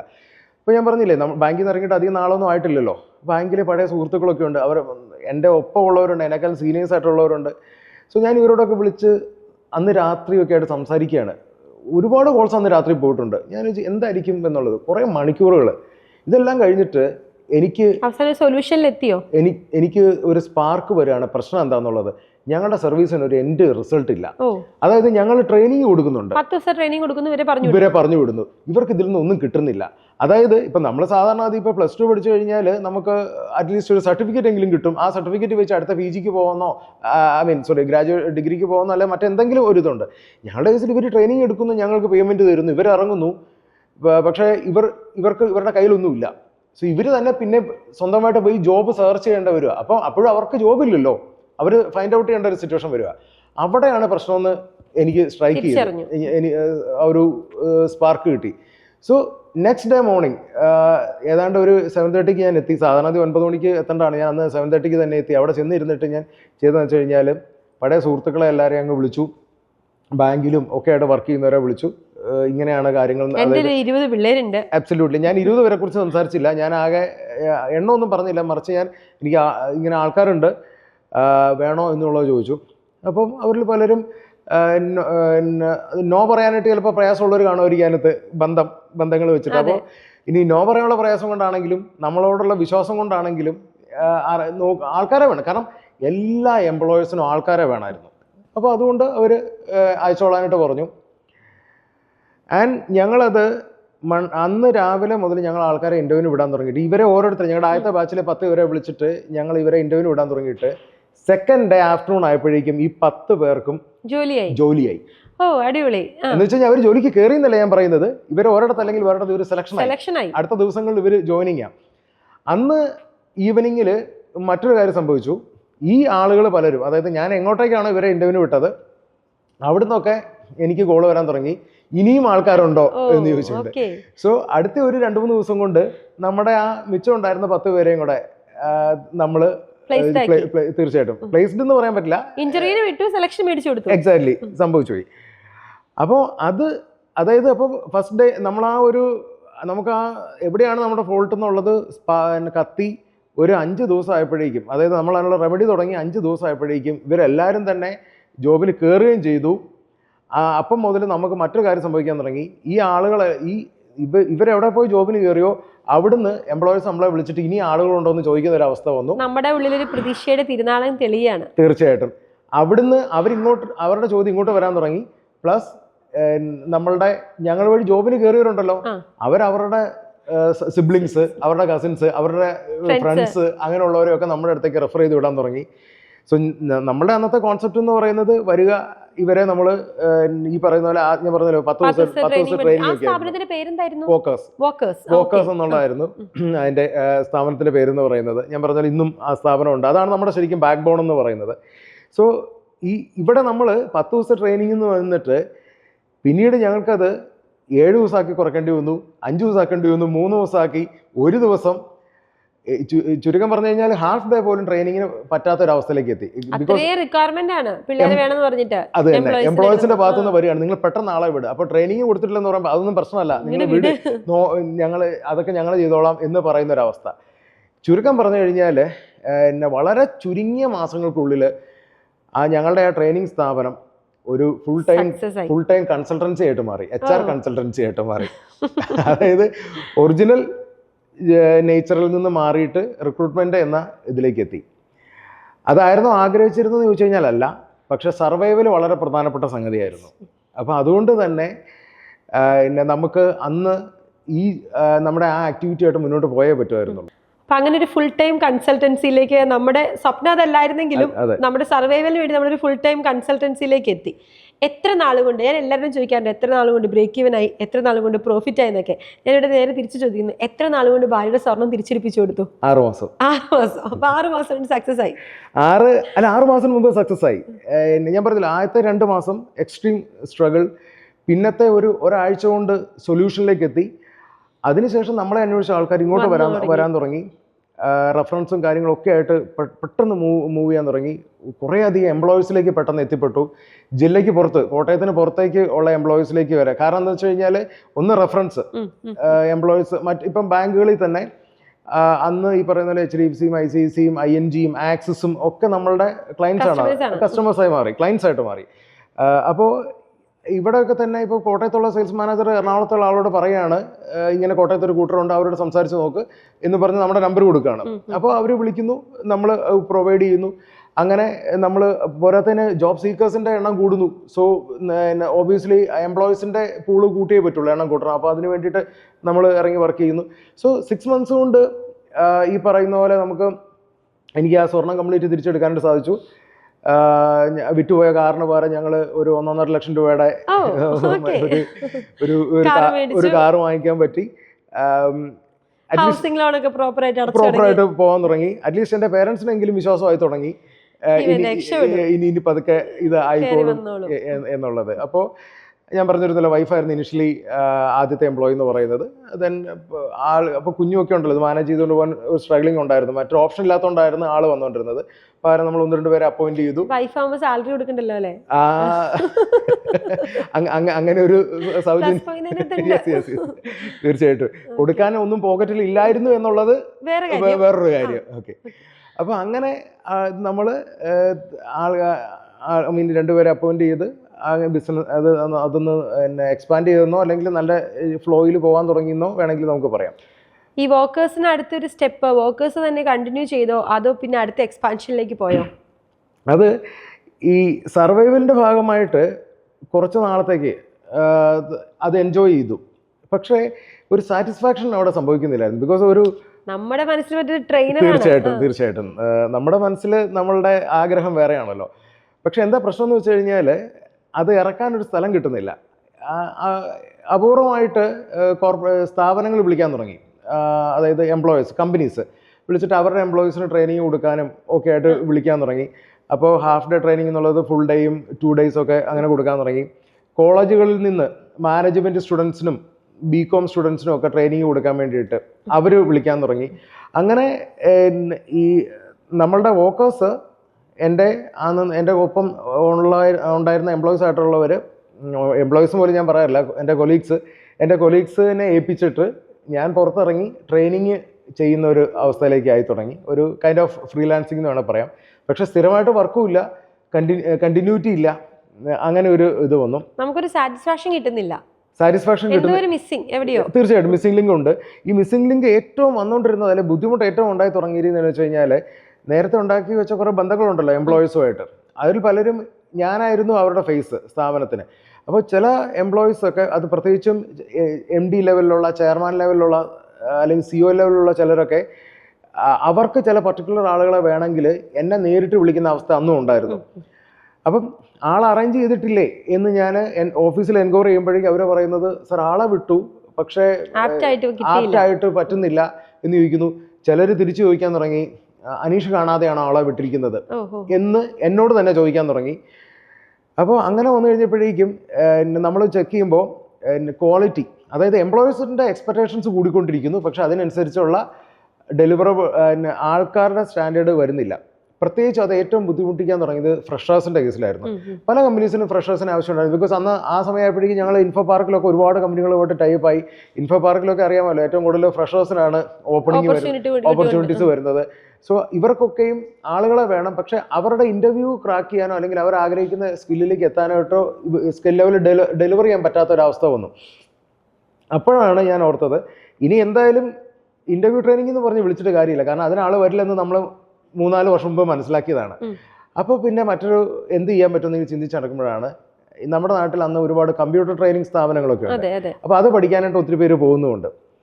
അപ്പോൾ തീർച്ചയായിട്ടും ടാലി, MS ഓഫീസ്, ഇതൊക്കെയാണ് അന്നത്തെ വലിയ കോഴ്സുകൾ എന്ന് പറയുന്നത്. അപ്പോൾ ഇതൊക്കെ പഠിപ്പിക്കുന്ന ഏതെങ്കിലും ഒരു സ്ഥാപനത്തെ നമ്മൾ ടേക്ക് ഓവർ ചെയ്താൽ അവിടെ നമ്മളത് ആ പ്രോഗ്രാം പഠിക്കാനായിട്ട് ആൾക്കാർ വരും. അവിടെ ക്ലാസ്സിന് വരുന്നവർക്ക് നമ്മൾക്കറിയാവുന്ന training, interview training yes absolutely അത് തന്നെയായിരുന്നു ഉദ്ദേശം. അപ്പൊ നമ്മളോട് കറക്റ്റ് ആയിട്ട് ഒരു എംപ്ലോയർ ഇന്ന സ്കില്ല് അറിയാവുന്ന ഒരാളെ വേണമെന്ന് പറഞ്ഞു കഴിഞ്ഞാൽ കറക്റ്റ് ഇവർ ഇതൊക്കെ പഠിപ്പിച്ചു വിടാൻ പറ്റും. തീർച്ചയായിട്ടും. കാരണം ഞങ്ങൾക്ക് പ്രിസൈസ്ഡ് ആയിട്ട് റിക്വയർമെന്റ് തരുന്ന എംപ്ലോയീസ് ഉണ്ടായിരുന്നു. ഞങ്ങൾക്ക് ഇന്ന കാര്യങ്ങൾ അറിയാവുന്ന ആളെ കിട്ടുമോ എന്ന് ചോദിച്ചു തരുന്ന. അല്ലെങ്കിൽ അന്ന് നമുക്ക് സ്ഥാപനം ഇല്ലല്ലോ, എൻബ്രിഡ്ജ് അന്ന് ജനിച്ചിട്ടില്ല. എൻബ്രിഡ്ജ് അതാണ് പുതിയ സ്ഥാപനത്തിന്റെ പേര്. യെസ്, നമ്മളുടെ നിലവിലുള്ള ട്രെയിനിങ് സ്പേസിൻ്റെ പേര് എൻബ്രിഡ്ജ് എന്നാണ്. അപ്പോൾ ഈ എൻബ്രിഡ്ജ് ഒന്നും ജനിച്ചിട്ടില്ല. അപ്പോൾ അതുകൊണ്ട് തന്നെ എംപ്ലോയീസ് പ്രിസൈസ്ഡ് ആയിട്ട് നമ്മുടെ കയ്യിൽ ലിസ്റ്റ് തന്നു കഴിഞ്ഞിട്ട് ഞാൻ ആ ലിസ്റ്റുമായിട്ട് ഇതുപോലെയുള്ള ട്രെയിനിങ് സ്ഥാപനങ്ങളിൽ പോയിട്ട് ഈ സ്കില്ലുകളുള്ളവരുണ്ടോ എന്ന് ഞാൻ അന്വേഷിച്ചിട്ട് അവിടുന്ന് ഞാൻ ആളുകളെ ഹയർ ചെയ്യാൻ നോക്കിയിട്ടുണ്ട്. അങ്ങനെ ഹയർ ചെയ്ത് കൊടുത്തിട്ട് പോലും നമുക്ക് അവർക്ക് പോലും പ്രോപ്പർ സാറ്റിസ്ഫാക്ഷൻ ഉപരിയായിട്ട് പലതും അറിയില്ല. കമ്പനീസ് ആവശ്യമുള്ള പല കാര്യങ്ങളും അറിയില്ല. എക്സാക്ട്ലി, പണി അറിയില്ല എന്നുള്ളൊരു അവസ്ഥ വരികയും പല എംപ്ലോയീസോട് നല്ല ബന്ധം മോശമാകുന്ന ഒരു അവസ്ഥയും ഉണ്ടായി. ഈ തപ്പി നടന്നപ്പോൾ ഒരു സ്ഥാപനം കിട്ടിയോ? അങ്ങനെ തീർച്ചയായിട്ടും തപ്പി നടന്നു. അവസാനം നമ്മളൊരു സ്ഥാപനത്തിലേക്ക് എത്തിച്ചേർന്നു. അങ്ങനെ അത് ഞങ്ങൾക്ക് അഫോർഡ് ചെയ്യാൻ പറ്റുന്നതിലേക്കും അപ്പുറത്തായിരുന്നു. ബിക്കോസ് അന്ന് ഞങ്ങൾക്ക് വേണ്ടിയിരുന്നത് 35 lakhs ആയിരുന്നു ഈ സ്ഥാപനം മേടിക്കാനായിട്ട്. ഒരു ചെറിയ സ്ഥാപനം അന്വേഷിച്ച് നടന്നതാണ്. പക്ഷേ ഇതായിരുന്നു ഞങ്ങൾക്ക് കറക്റ്റായിട്ട് വരുന്ന സംഗതി. 35 lakhs ആയിരുന്നു വേണ്ടിയിരുന്നത്. എൻ്റെ കയ്യിൽ ആകെ അന്നുണ്ടായിരുന്നത് 2 ലക്ഷം രൂപയാണ്. അപ്പോൾ അതുകൊണ്ട് തന്നെ അത് പോസിബിൾ അല്ലാത്തതുകൊണ്ട് ഞാൻ ഒഴിഞ്ഞു മാറിയതാണ്. പക്ഷേ ഒരുപാട് നാളത്തെ ഫോളോ അപ്പിന് ശേഷം, അതായത് അവിടെ നിന്ന് ഇങ്ങോട്ടാണ് ഫോളോ അപ്പ് വന്നുകൊണ്ടിരുന്നത്. അവസാനം ഞങ്ങൾ അതിലേക്ക് എത്തിപ്പെട്ടു. ഞാനും എൻ്റെ കുറച്ച് സുഹൃത്തുക്കളും ചേർന്ന് അതിലേക്ക് എത്തിപ്പെട്ടു. അതായത് വാങ്ങി. തീർച്ചയായിട്ടും. കാരണം വെച്ച് കഴിഞ്ഞാൽ എന്നെ കൊണ്ട് അത് ഒറ്റയ്ക്ക് പറ്റുന്നില്ലെന്ന് കണ്ടപ്പോൾ ഞാൻ എൻ്റെ സുഹൃത്തുക്കളെയും അതിനായിട്ട് ഒപ്പം കൂട്ടി. അപ്പോൾ അങ്ങനെ ഞങ്ങൾ അതിലേക്ക് എത്തിപ്പെട്ടു. അങ്ങനെ എത്തിപ്പെട്ടിട്ടാണ് അതാണ് ഇതിൻ്റെ തുടക്കം എന്ന് വേണമെങ്കിൽ നമുക്ക് പറയാം. പക്ഷെ കഥ അവിടെ കൊണ്ട് തീരുന്നില്ല. അത് കംപ്ലീറ്റ് ആയിട്ട് മുങ്ങിക്കൊണ്ടിരിക്കുന്ന ഒരു കപ്പലിലേക്കാണ് ഞങ്ങളെ വിളിച്ച് കയറ്റിയത് എന്നുള്ളത് അവിടെ കയറിയതിന് ശേഷമാണ് ഞങ്ങൾ മനസ്സിലാക്കുന്നത്. അതായത് ഞങ്ങളുടെ ഉദ്ദേശം എന്ന് പറയുന്നത് അവിടെ ബിസിനസ് ഓൺഗോയിങ് ആയ ഒരു ബിസിനസ് ഞങ്ങൾ മേടിക്കുന്നു. കാരണം ഓൺഗോയിങ് ബിസിനസ് അതിൻ്റെ റെപ്യൂട്ടേഷനും കൂടെ കൂടിയിട്ടാണ് ഞങ്ങൾ അത്ര എമൗണ്ട് അവിടെ ഇൻവെസ്റ്റ് ചെയ്യുന്നത്. അല്ലാണ്ട് കുറച്ച് കമ്പ്യൂട്ടേഴ്സിനും മേശയ്ക്കും കസരയ്ക്കും വേണ്ടി നമ്മൾ അത്രയും ചെയ്യേണ്ട കാര്യമില്ല. സോ റെപ്യൂട്ടേഷനോടെ കണ്ടുകൊണ്ടാണ് അത് ചെയ്തത്. പക്ഷേ അത് കയറി കഴിഞ്ഞിട്ടാണ് മനസ്സിലായത് അവിടെ സ്റ്റുഡൻസ് ഉണ്ടായിരുന്നില്ല, സ്ഥാപനം സിങ്കിങ് ആയിരുന്നു, എംപ്ലോയീസിന് പ്രോപ്പറായിട്ട് സാലറി പോലും കിട്ടാത്തൊരവസ്ഥയായിരുന്നു എന്നുള്ള കാര്യം ഉണ്ടായിരുന്നവർക്ക് ഉള്ളവരെല്ലാം പോയിരുന്നു എന്നുള്ളതൊക്കെ നമുക്ക് മനസ്സിലായി. സോ വീണ്ടും നമ്മളൊരു മരണക്കിണറിലേക്ക് ഇറങ്ങുകയാണ്. Very much. കാരണം അവിടെ ഇൻവെസ്റ്റ്മെൻറ്റ് നടന്നെന്നുള്ളത് മാത്രമല്ലായിരുന്നു വെല്ലുവിളി. ഞങ്ങൾക്ക് ആർക്കും തന്നെ അത് ഞങ്ങളെന്ന് പറയുമ്പോൾ ഞാൻ തന്നെ ആയിരുന്നു അതിൻ്റെ മുമ്പിൽ നിന്നിരുന്നയാൾ. മറ്റുള്ളവർ ഇൻവെസ്റ്റേഴ്സാണ്, ശരിക്കും ഇൻവെസ്റ്റേഴ്സ് മാത്രമായിരുന്നു. അവർക്കാർക്കും പ്രത്യേകിച്ച് ഇതിനെക്കുറിച്ചൊരു ധാരണയില്ല. അപ്പോൾ അത് അവർ തുറന്ന് പറയുകയും ചെയ്തിരുന്നു, നീ വേണം അത് നോക്കാൻ, ഞങ്ങൾ അത് തന്നെ ഫണ്ട് ഇറക്കുന്നതേ ഉള്ളൂ എന്നുള്ള അവർ പറഞ്ഞിരുന്നതാണ്. അപ്പോൾ ഉത്തരവാദിത്തം കംപ്ലീറ്റ് സ്വാഭാവികമായിട്ട് എനിക്ക് വന്നു. ഇതിൻ്റെ പ്രോബ്ലം എന്താണെന്ന് വെച്ച് കഴിഞ്ഞാൽ ഞാനവിടെ HR ട്രെയിനിങ് അല്ലെങ്കിൽ ഇൻ്റർവ്യൂ ട്രെയിനിങ് ആയിരുന്നു എൻ്റെ ടോപ്പിക് എന്ന് പറയുന്നത്. വേറെ ഞങ്ങൾക്ക് യാതൊരു ബന്ധമില്ലാത്ത ഒരു സ്ഥാപനം ഞങ്ങളുടെ കയ്യിലേക്ക് കിട്ടുകയും അത് കംപ്ലീറ്റ് ആയിട്ട് ഞങ്ങൾ ഒന്നേന്ന് തുടങ്ങി പഠിപ്പിക്കേണ്ട അവസ്ഥ വരികയും അതൊരു വലിയ വെല്ലുവിളിയായിട്ട് മാറി. ആദ്യം ഞങ്ങൾക്ക് അഗൈൻ താങ്കൾ പറഞ്ഞാൽ തോൽക്കാൻ പറ്റില്ല, ഒത്തിരി സ്ട്രഗിൾ കോട്ടയംകാര് വെല്ലുവിളികൾ സ്വീകരിക്കുന്നവരാണല്ലോ ഇൻട്രൊഡക്ഷനിൽ പറഞ്ഞ പോലെ. ഞങ്ങൾ കോട്ടയംകാര് മാത്രമല്ല, നമ്മൾ മലയാളികളുടെ എല്ലാവരുടെ രക്തത്തിലുള്ളതല്ലേ അത്. കോട്ടയംകാര് തീർച്ചയായിട്ടും ഒരു കോട്ടയംകാരൻ എന്ന നിലയിൽ എനിക്ക് ആ കാര്യത്തിൽ അഭിമാനമേ ഉള്ളൂ. പക്ഷേ ആ മലയാളിയുടെ ആ ഒരു തോൽക്കാനില്ലാത്ത ഒരു മനസ്സോ അല്ലെന്നുണ്ടെങ്കിൽ എപ്പോഴും പറയാറുള്ള വേറെ ഓപ്ഷൻസ് ഇല്ലാത്തതൊക്കെ കൊണ്ട് ഞങ്ങൾ അവിടെയും ഫൈറ്റ് ചെയ്ത് കയറി വന്നു. ഞങ്ങൾക്ക് ആദ്യം കിട്ടിയത് 4 സ്റ്റുഡൻസിനെ ആയിരുന്നു. ഒരു ജൂൺ മാസത്തിലാണ് ഞങ്ങൾ പ്രോപ്പറായിട്ട് ഫംഗ്ഷൻ ചെയ്യുന്നത്. അതിന് മുമ്പ് 2-3 മാസം ഞങ്ങളുടെ അതിനകത്ത് ഉണ്ടെങ്കിലും കംപ്ലീറ്റ് സ്ട്രഗ്ലിംഗ് ആയിട്ടില്ല, കംപ്ലീറ്റ് സ്ട്രഗ്ലിംഗ് ആയിരുന്നു. ഒരുപാട് നൂലാമാലകൾ അതിൻ്റെ പുറകെ ഉണ്ടായിരുന്നു. സോ അതെല്ലാം ഒഴിവാക്കി ഞങ്ങളുടെ ഇത് പ്രോപ്പറായിട്ട് കിട്ടുന്നത് ജൂൺ മാസത്തിലാണ്.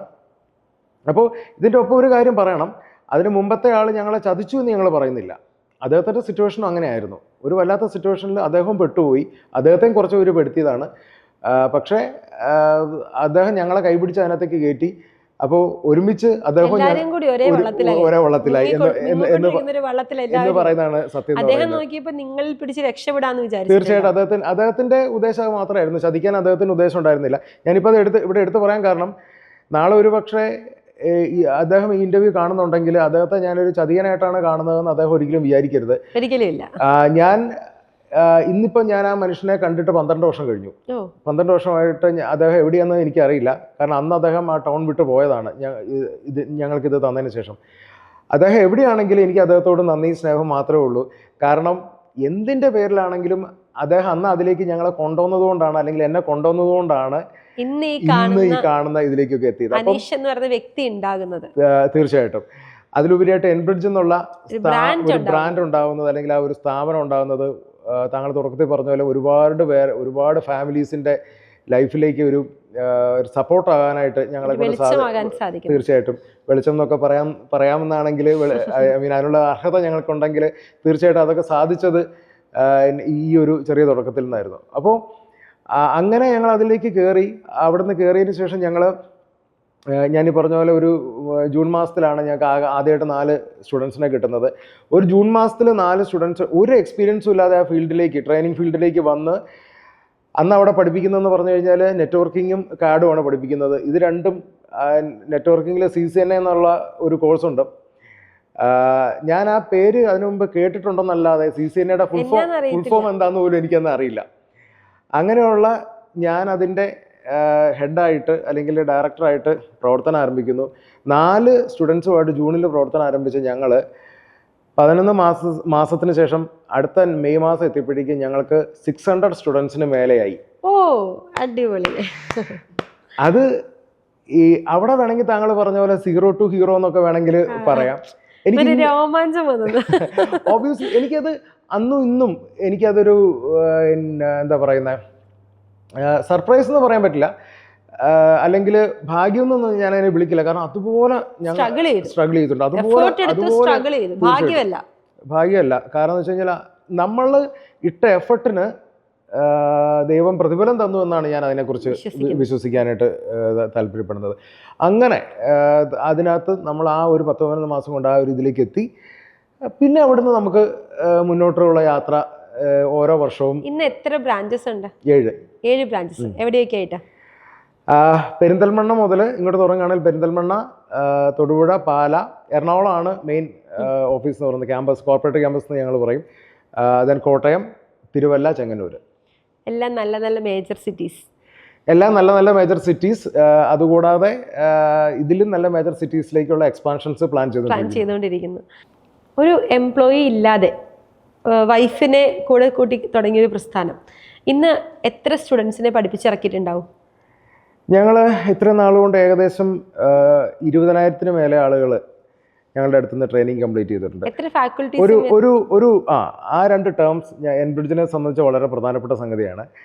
എൻബ്രിഡ്ജിന് സ്റ്റുഡൻസ് ഇല്ല, ട്രെയിനീസ് മാത്രമേ ഉള്ളൂ. അതുപോലെ ഫാക്കൽറ്റീസ് ഇല്ല, ട്രെയിനേഴ്സ് മാത്രമേ ഉള്ളൂ. അത് തമ്മിലുള്ള ഡിഫറൻസ് എന്താണെന്ന് വെച്ച് കഴിഞ്ഞാൽ ഞങ്ങൾ ഇവരെ പ്രത്യേകിച്ച് ഏതെങ്കിലും സബ്ജക്റ്റ് പഠിപ്പിക്കുക എന്നുള്ളതല്ല ഞങ്ങളുടെ ഉദ്ദേശം എന്ന് പറയുന്നത്. എൻബ്രിഡ്ജ് എന്താണെന്ന് ഞങ്ങളോട് പലപ്പോഴും ചോദ്യം വരാറുണ്ട്, അല്ലെ എൻ്റെ നേരെ ചോദ്യം വരാറുണ്ട്. അപ്പോൾ എൻബ്രിഡ്ജിനെ സംബന്ധിച്ചിടത്തോളം എൻബ്രിഡ്ജിൻ്റെ ക്ലയൻസ് എന്ന് പറയുന്നത് കമ്പനീസാണ്. ശരിക്കും പറഞ്ഞു കഴിഞ്ഞാൽ എംപ്ലോയേഴ്സിന് വേണ്ടിയിട്ട്, കമ്പനീസിന് വേണ്ടിയിട്ട്, കോർപ്പറേറ്റുകൾക്ക് വേണ്ടിയിട്ട് അവർക്ക് ആവശ്യമുള്ള എംപ്ലോയീസിനെ അല്ലെങ്കിൽ മാൻ പവറിനെ, കാരണം ഏതൊരു സ്ഥാപനത്തിൻ്റെയും ബാക്ക് ബോൺ എന്ന് പറയുന്നത് അവിടുത്തെ എംപ്ലോയീസ് ആണ്. ആ എംപ്ലോയീസ് ഇല്ലെങ്കിൽ ഈ കാണുന്ന മേശയോ കസേരയോ കെട്ടിടങ്ങളോ ഒന്നും അല്ല ഒരു സ്ഥാപനത്തിനെ നിലനിർത്തുന്നത്, അവിടുത്തെ എംപ്ലോയീസ് ആണ്. ആ ക്വാളിറ്റി ഉള്ള എംപ്ലോയീസിനെ പ്രൊവൈഡ് ചെയ്യുക എന്നുള്ളതാണ് എൻബ്രിഡ്ജിൻ്റെ സ്ഥാപിത ലക്ഷ്യം എന്ന് പറയുന്നത്, അല്ലെങ്കിൽ മിഷൻ എന്ന് പറയുന്നത്. തുടക്കം മുതൽ ഇന്ന് വരെ ഞങ്ങൾ ആ ലക്ഷ്യത്തിൽ തന്നെയാണ് ഫോക്കസ് ചെയ്യുന്നത്. അതുകൊണ്ട് തന്നെ എംപ്ലോയീസിന് എന്താണോ ആവശ്യമുള്ളത്, there are certain employees where exactly അവരുടെ ജോബ് എന്താണെന്നുള്ളത് ഞാൻ പറഞ്ഞിരുന്നു. വോക്കസ് ഉണ്ടായിരുന്ന കാലത്ത് നമുക്ക് പ്രിസൈസ്ഡ് ആയിട്ട് ഡിസ്ക്രിപ്ഷൻ തന്നിട്ട് ഞങ്ങൾക്ക് ഇതുപോലുള്ള കാര്യങ്ങൾ അറിയാവുന്നവർ തരാൻ പറയുകയും ഞാൻ അന്ന് ചെറിയ ചെറിയ കമ്പ്യൂട്ടർ സ്ഥാപനങ്ങളിൽ നടന്നിട്ട് ആളുകളെ ഫൈൻഡ് ഔട്ട് ചെയ്തിരുന്ന കാര്യം പറഞ്ഞിരുന്നു. പക്ഷേ പ്രോപ്പറായിട്ടുള്ള ആളുകളെ കിട്ടിയിട്ടില്ല എന്ന് ഞാൻ പറഞ്ഞു. ഇപ്പം നമ്മൾ എന്താ ചെയ്യുന്നത് വെച്ച് കഴിഞ്ഞാൽ പലപ്പോഴും എംപ്ലോയീസിൻ്റെ അടുത്ത് നിന്ന് വരുന്ന റിക്വയർമെന്റ്സ് തന്നെയാണ് ഞങ്ങൾ ഇവിടെ ട്രെയിൻ ചെയ്യുന്നത്. ബിക്കോസ് ഞാൻ പറഞ്ഞല്ലോ, പഠിപ്പിക്കുക എന്ന് പറയുമ്പോഴേക്കും പലപ്പോഴും അത് ഒരു ലേണിംഗ് അതിന് പ്രോസസ്സ് മാത്രമാണ്, വേറെ അതിൻ്റെ ഇംപ്ലിമെൻറ്റേഷൻ പ്രോസസ്സ് വരുന്നില്ല. ഇംപ്ലിമെൻറ്റേഷൻ പ്രോസസ്സാണ് ഇതിനകത്ത് ഏറ്റവും പ്രധാനപ്പെട്ട സംഗതി എന്ന് പറയുന്നത്. അപ്പോൾ ആ ഇംപ്ലിമെൻറ്റേഷൻ പ്രോസസ്സിലേക്ക് ആണ് ഞങ്ങളുടെ ട്രെയിനീസിനെ എത്തിക്കുന്നത്. ശരിക്കും അവരവിടെ നമ്മുടെ അടുത്ത് വന്നു കഴിയുമ്പോൾ, ജോയിൻ ചെയ്ത് കഴിയുമ്പോൾ ഞങ്ങൾ ആദ്യം അവരോട് പറയുന്ന സംഗതി എന്ന് പറയുന്നത് തന്നെ സ്റ്റുഡൻറ്റ് ലൈഫ് കഴിഞ്ഞു, ഇനി നിങ്ങൾ സ്റ്റുഡൻ്റ് ആണെന്ന് കരുതുന്നുണ്ടെങ്കിൽ +2 ഡിഗ്രിയോ അതെന്തെങ്കിലും ആയിരിക്കും ഞങ്ങളുടെ അടുത്ത് വരുന്നവരുടെ ക്വാളിഫിക്കേഷൻ എന്ന് പറഞ്ഞാൽ, അല്ലെങ്കിൽ PGs. സോ ഞങ്ങളവരോട് പറയുന്നത് ഇതാണ്, സ്റ്റുഡൻറ്റ് ലൈഫ് കഴിഞ്ഞു, ഇപ്പോൾ ഇനി നിങ്ങൾ സീരിയസ് ആയിട്ടുള്ള കാര്യത്തിലേക്ക് കിടക്കുകയാണ്. നിങ്ങളുടെ കരിയറാണ് നിങ്ങളുടെ ഏറ്റവും പ്രധാനപ്പെട്ട ലൈഫിലെ നിങ്ങളുടെ ഏറ്റവും വലിയ അസറ്റ് അല്ലെങ്കിൽ ഏറ്റവും നിങ്ങൾക്ക് റിക്വയർമെൻ്റായി മാറാൻ പോകുന്ന സംഗതി. അപ്പോൾ അടുത്തത് നിങ്ങൾ 6 months അല്ലെ 1 yearനകത്ത് നിങ്ങൾ എംപ്ലോയീസിൻ്റെ അടുത്ത് പോവാണ്. അപ്പോൾ ആ എംപ്ലോയീസിൻ്റെ അടുത്തേക്ക് എത്തുമ്പോൾ അതിനുള്ളൊരു ട്രാൻസിഷൻ പീരീഡാണ് ഞങ്ങളുടെ അടുത്ത്, ആ ഒരു ട്രാൻസ്ഫോർമേഷൻ പീരീഡ്. സോ ഞങ്ങൾ ശരിക്കും അവരെ ട്രാൻസ്ഫോം ചെയ്യുകയാണ് ചെയ്യുന്നത്. സോ അതുകൊണ്ടാണ് ഞാൻ പറഞ്ഞത് ഞങ്ങൾക്ക് സ്റ്റുഡൻസ് ഇല്ല, ട്രെയിനീസ് മാത്രമേ ഉള്ളൂ. ട്രെയിനേഴ്സും മാത്രമേ ഉള്ളൂ. എന്തൊക്കെ കോഴ്സസ് ഇപ്പോൾ എൻബ്രിഡ്ജ് കൊടുക്കുന്നുണ്ട്? ശരിക്കും ഞാൻ പറഞ്ഞല്ലോ, കോഴ്സ് എന്ന് തികച്ചും പറയാൻ പറ്റില്ല. ഞങ്ങൾ അതിനെ ട്രെയിനിങ് പ്രോഗ്രാംസ് എന്നാണ് വിളിക്കുന്നത്. എങ്കിലും കോമൺ പബ്ലിക്കിന് മനസ്സിലാൻ വേണ്ടിയിട്ട് പലപ്പോഴും ഞങ്ങൾ കോഴ്സ് എന്നുള്ള ടൈം ഉപയോഗിക്കാറുണ്ട്. ഞങ്ങൾ മെയിനായിട്ടും ഫോക്കസ്, ശരിക്കും പറഞ്ഞു കഴിഞ്ഞാൽ എൻബ്രിഡ്ജ് ഒരു 100% ഒരു മാനേജ്മെൻറ്റ് സ്ഥാപനമാണ്. ഞങ്ങളുടെ ഒരു മോട്ടോ എന്ന് പറയുന്നത് തന്നെ വി ക്രിയേറ്റ് ഫ്യൂച്ചർ മാനേജേഴ്സ് എന്നുള്ളതാണ്. ഓക്കെ. സോ സാധാരണ എംപ്ലോയീസ് ആയിരിക്കുക എന്നുള്ളതല്ല, ഞങ്ങൾ അവരെ മോട്ടിവേറ്റ് ചെയ്യുന്നത്, അവരുടെ മുമ്പിൽ ഞങ്ങൾ വെച്ചു കൊടുക്കുന്ന ലക്ഷ്യം എന്ന് പറയുന്നത് നിങ്ങളായിരിക്കണം നാളത്തെ മാനേജേഴ്സ് എന്നുള്ളതാണ്. ഓക്കെ. അപ്പോൾ അതിന് വേണ്ടിയിട്ട് ഒബ്വിയസ്ലി ഞങ്ങൾ ഫോക്കസ് ചെയ്യുന്നതും മാനേജ്മെൻറ്റ് ട്രെയിനിങ്ങിൽ തന്നെയാണ്. മാനേജ്മെൻറ്റ് ട്രെയിനിങ് എന്ന് പറയുമ്പോൾ മെയിനായിട്ടും accounting and finance, logistics, administration and management, then IT.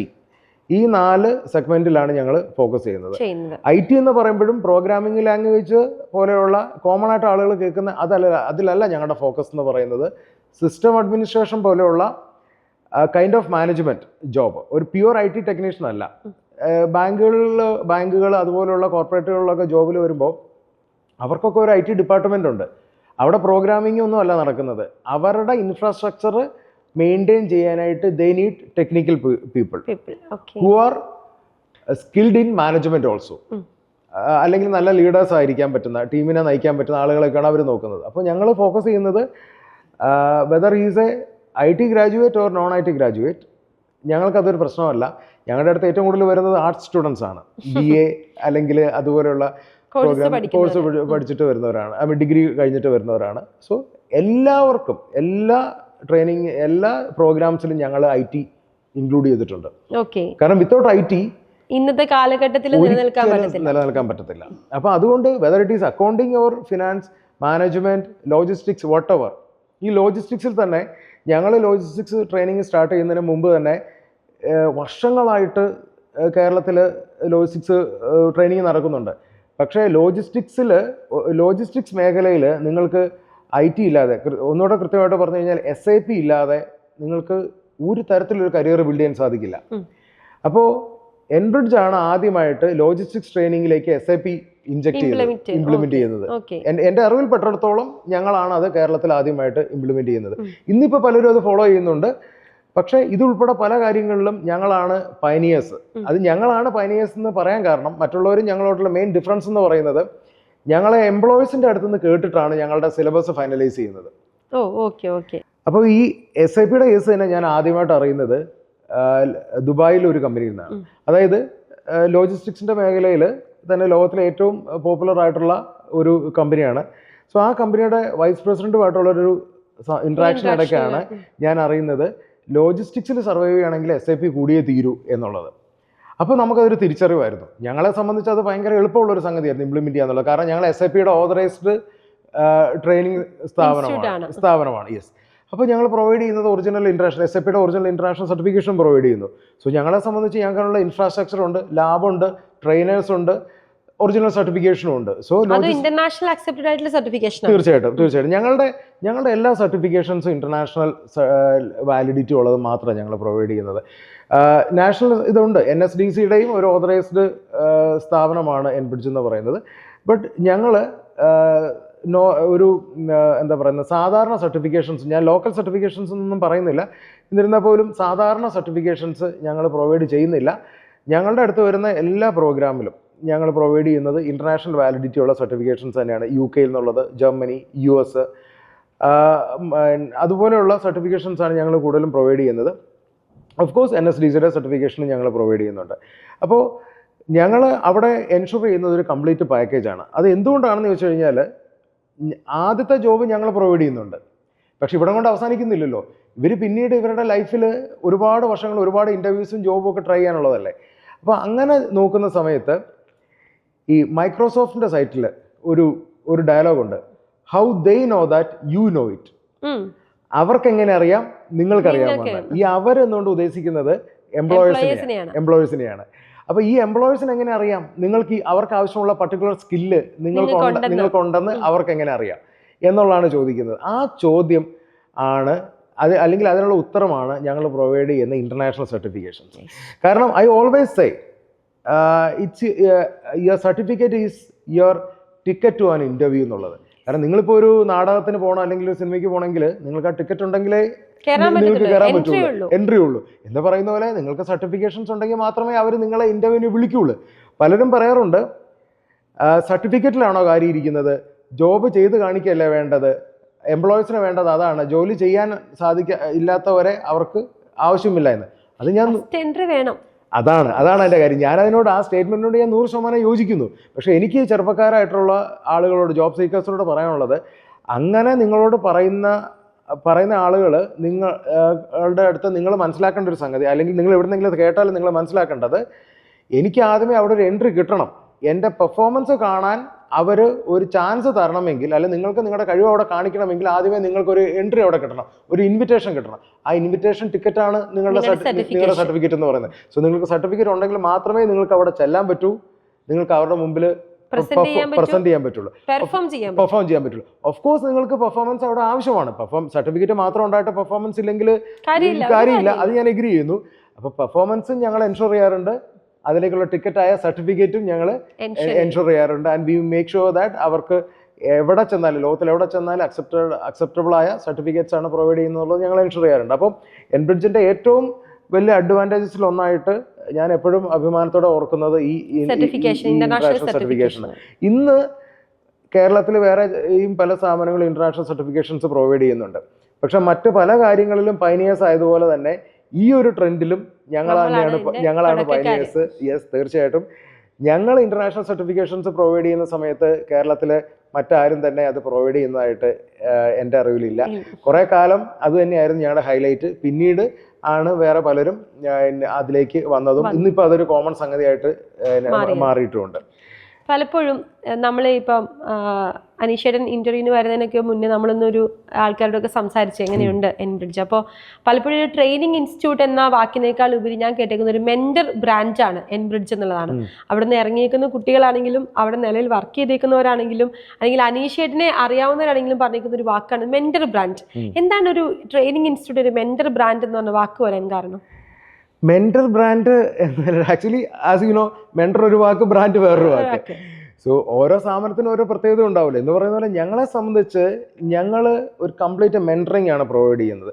ഞാൻ താങ്കളോട് നേരത്തെ ഒരു കാര്യം പറഞ്ഞിരുന്നു, എൻ്റെ മെന്റേഴ്സ് ആയിരുന്ന എൻ്റെ സീനിയേഴ്സാണ് എൻ്റെ കരിയർ ഷേപ്പ് ചെയ്തതെന്ന് ഞാൻ പറഞ്ഞിരുന്നു.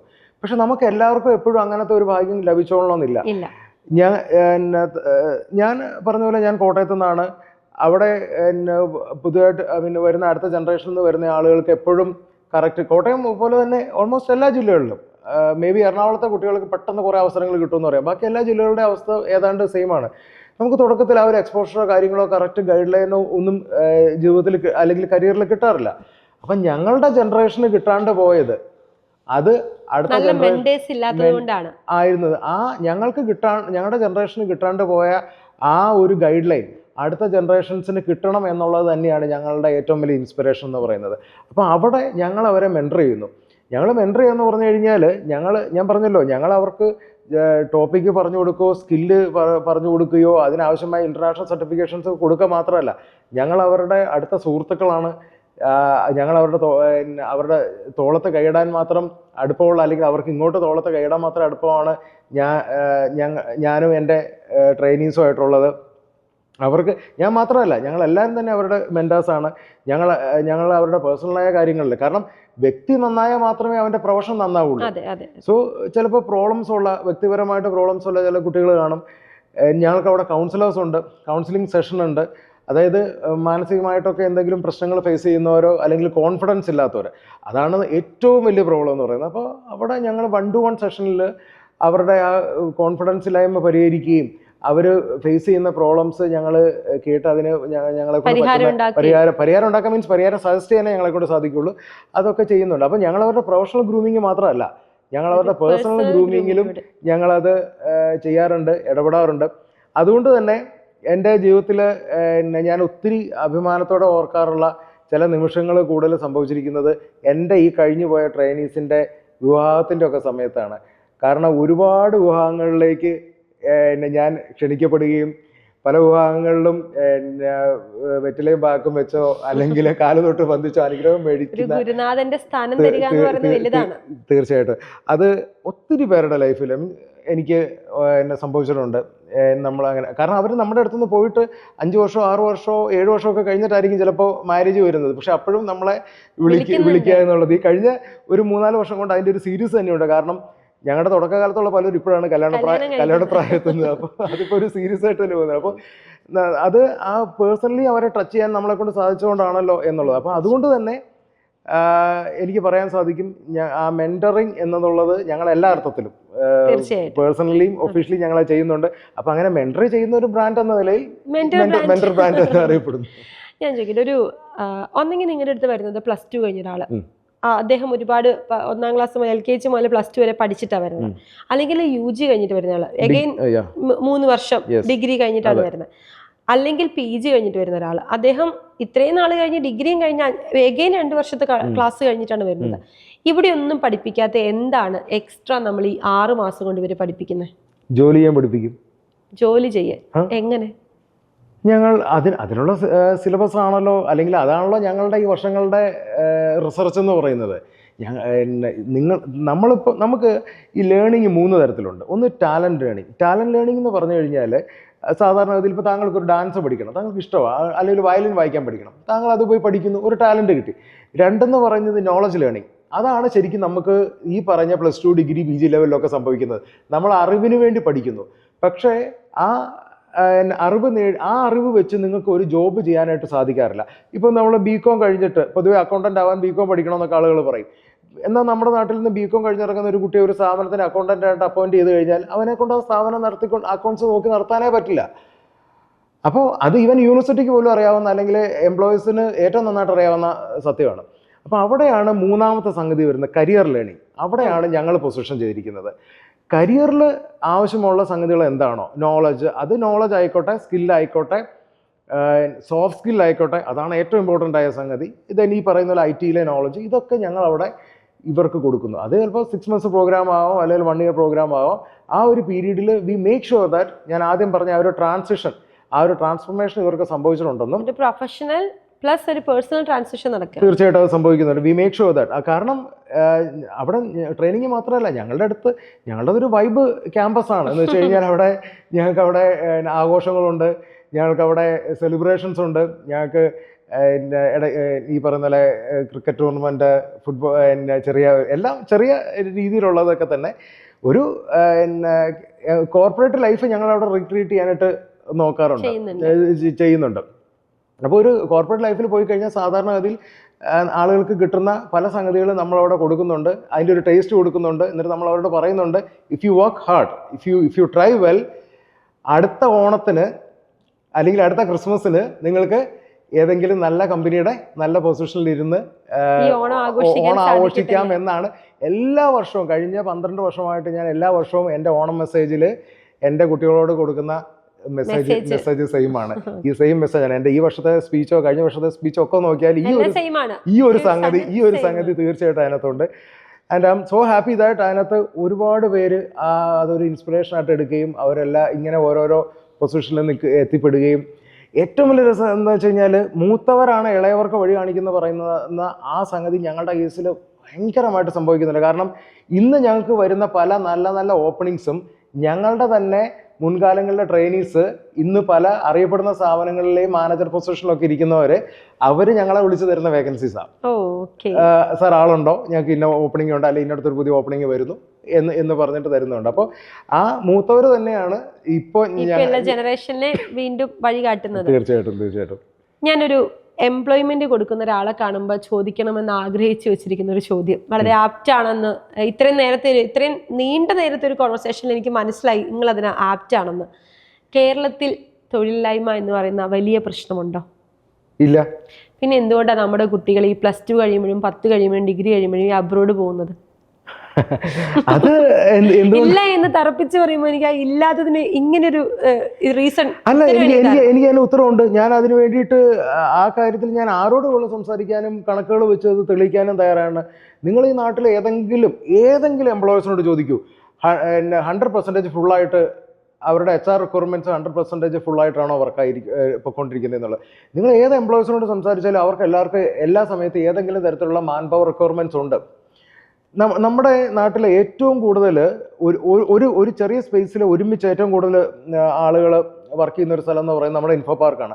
ആ ഇൻഫോ പാർക്കിൽ പോലും പലപ്പോഴും ഒരു 30%ഓളം ഓപ്പണിങ്സ്, വേക്കൻസീസ് ഓപ്പൺ ആണ് പല കമ്പനികളിലായിട്ട്. എല്ലാ ആഴ്ചയിലും അവിടെ റിക്രൂട്ട്മെന്റ് നടക്കുന്ന കമ്പനികളുണ്ട്. അത് നിങ്ങൾക്ക് അറിയാമായിരിക്കുമല്ലോ. തീർച്ചയായിട്ടും ഒരു കമ്പനിയല്ല, പല കമ്പനികളിലും. അപ്പോൾ ഇവിടെ ഒന്നും ഓപ്പണിങ്സ് ഇല്ലെങ്കിൽ എന്തുകൊണ്ടാണ് അവർ എല്ലാ ആഴ്ചയിലും 3 മാസത്തിൽ ഒരിക്കൽ ഇന്റർവ്യൂ നടത്തുന്നത് എനിക്ക് മനസ്സിലാക്കാൻ പറ്റും. എല്ലാ ആഴ്ചയിലും ഒരു പർട്ടിക്കുലർ ഡേ ഫിക്സ് ചെയ്തിട്ട് ഇന്റർവ്യൂ നടത്തുന്ന സ്ഥാപനങ്ങളുണ്ട്. അത് സെയിം സിറ്റുവേഷൻ തന്നെയാണ് നിങ്ങൾ ബാങ്കിങ്ങിൽ അന്വേഷിച്ചാലും ഓട്ടോമൊബൈൽ. എന്തുകൊണ്ടാണ് ഈ വേക്കൻസീസ് ഉണ്ടായിട്ട് ഈ കുട്ടികൾ ഇത്രയും മൈഗ്രേറ്റ് ചെയ്യുന്നത്? റൈറ്റ് സ്കിൽ സെറ്റ് ഇല്ലാത്തതുകൊണ്ട്. ഒന്ന്, അവരത് മനസ്സിലാക്കി എടുക്കുന്നില്ല. അതാണ് ആദ്യത്തെ കാര്യം എന്ന് പറയുന്നത്. 2, ഇവർക്ക് ആ റൈറ്റ് സ്കിൽ സെറ്റ് നേടാൻ സാധിക്കുന്നില്ല. അവർ വളരെ എളുപ്പത്തിലുള്ള ഇതിലേക്ക് നോക്കുന്നു. ഇപ്പം താങ്കൾ മൈഗ്രേഷൻ എന്ന് പറയുന്നു. ഈ മൈഗ്രേഷന് പറയുമ്പോൾ കൂടുതൽ അബ്രോഡ് സ്റ്റഡീസ് ആണല്ലോ സംഭവിക്കുന്നത്. ഇവർ അവിടെ ചെന്നിട്ട് എബ്രോഡിലേക്ക് പോയിട്ട് ഒരു പർട്ടിക്കുലർ കോഴ്സ് ചെയ്യാൻ പോകുന്നവർ ഇതിൽ എത്ര പേര് ആ കോഴ്സ് തന്നെ ചെയ്യുന്നുണ്ട്? 10% പേരാണ് ആ പഠിച്ച കോഴ്സിന്റെ ജോലി ചെയ്യുന്നത് ആണല്ലോ. ബാക്കി എല്ലാവരും തന്നെ അവിടെ ചെന്നിട്ട് കെയർ വിസയിലോ കെയർ ജോബോ അല്ലെന്നുണ്ടെങ്കിൽ പെട്രോൾ പമ്പിൽ ജോബ് ചെയ്യാനോ അല്ലെങ്കിൽ ബാറുകളിൽ, പബ്ബുകളിൽ, റെസ്റ്റോറൻറ്റുകളിൽ ആ രീതിയിലുള്ള വർക്കാണ് അവർ ചെയ്യുന്നത്. ഞാൻ ഒരുപാട് ട്രാവൽ ചെയ്യുന്ന ആളാണ്. ഞാൻ ഈ യൂറോപ്യൻ കൺട്രീസിലും ഒക്കെ പോകുമ്പോൾ ഞാൻ ഈ ആളുകളെ കാണാറുണ്ട്, അവരുടെ ഒപ്പം സംസാരിക്കാറൊക്കെ ഉള്ളതാണ്. അപ്പോൾ അതിനകത്ത് അവരെ സംബന്ധിച്ച് ചിലർക്ക് അങ്ങനെ പോകാനുള്ളൊരു പാഷൻ കൊണ്ട് പോകുന്നവരുണ്ട്. പിന്നെ ഈ നാട്ടിൽ നിന്ന് കഴിഞ്ഞാൽ ചെയ്യല അതായത് ആ ഒരു മിഥ്യാഭിമാനം, അതിൻ്റെ പേരിൽ. എന്നാൽ എബ്രോഡ് നിന്ന് കഴിഞ്ഞാൽ അവരെ അറിയുന്ന ആരും ഇല്ലാത്തതുകൊണ്ട് നാട്ടിൽ ചെയ്യാൻ തയ്യാറല്ലാത്ത ജോബ് വരെ അവരവിടെ ചെയ്യും. പക്ഷേ എനിക്ക് ഈ ജോബ് സീക്കേഴ്സായ എല്ലാവരോടും പറയാനുള്ളത്, നിങ്ങളുടെ നാട്ടിൽ തന്നെ ഒരുപാട്, അതായത് നമ്മുടെ നാട്ടിൽ തന്നെ ഒരുപാട് സ്ഥാപനങ്ങൾ, പ്രത്യേകിച്ച് കഴിഞ്ഞ 10 വർഷം കൊണ്ട് എന്തുമാത്രം സ്ഥാപനങ്ങളാണ്, കോർപ്പറേറ്റുകൾ, കേരള കമ്പനികൾ തന്നെ ഒരുപാട് വളർന്നു വന്നിരിക്കുന്നതുകൊണ്ട്, പുറത്തുനിന്ന് വന്നിരിക്കുന്ന കമ്പനികളുണ്ട്, MNCs. ഇതെല്ലാം ഉള്ളിടത്ത് നമ്മുടെ ലിവിങ് സ്റ്റാൻഡേർഡും അതുപോലെ സാലറിയുടെ ലെവലൊക്കെ ഒരുപാട് മാറിയിട്ടുണ്ട്. ഒരു 10 വർഷം മുന്നത്തെയൊക്കെ വെച്ച് നോക്കുമ്പോൾ ഇന്നത്തെ സാലറി ലെവൽ എന്നൊക്കെ പറയുന്നത്, ഞാൻ എൻ്റെ ഫസ്റ്റ് സാലറി 1250 രൂപയെന്ന് പറഞ്ഞു. ഇന്ന് അതിൻ്റെ സ്ഥാനത്ത് 15,000, 18,000, 20,000 25 വരെ ഇപ്പോൾ സ്റ്റാർട്ടിംഗ് സാലറി കൊടുക്കുന്ന കമ്പനീസ് ഉണ്ട്. പ്രത്യേകിച്ച് ഒരു സ്കിൽ ഇല്ലാത്തവരുടെ കാര്യമാണ് ഞാനീ പറയുന്നത്. നിങ്ങൾ അത്യാവശ്യം നല്ല സ്കില്ലുണ്ടെങ്കിൽ, നിങ്ങൾക്ക് അത്യാവശ്യം നന്നായിട്ട് ഇംഗ്ലീഷ് സംസാരിക്കാൻ സാധിക്കുമെങ്കിൽ നിങ്ങൾക്ക് 25,000, 30,000 ഒന്നും ബിഗിനിങ്ങിൽ പോലും ഒരു പ്രശ്നമുള്ള സംഗതിയല്ല.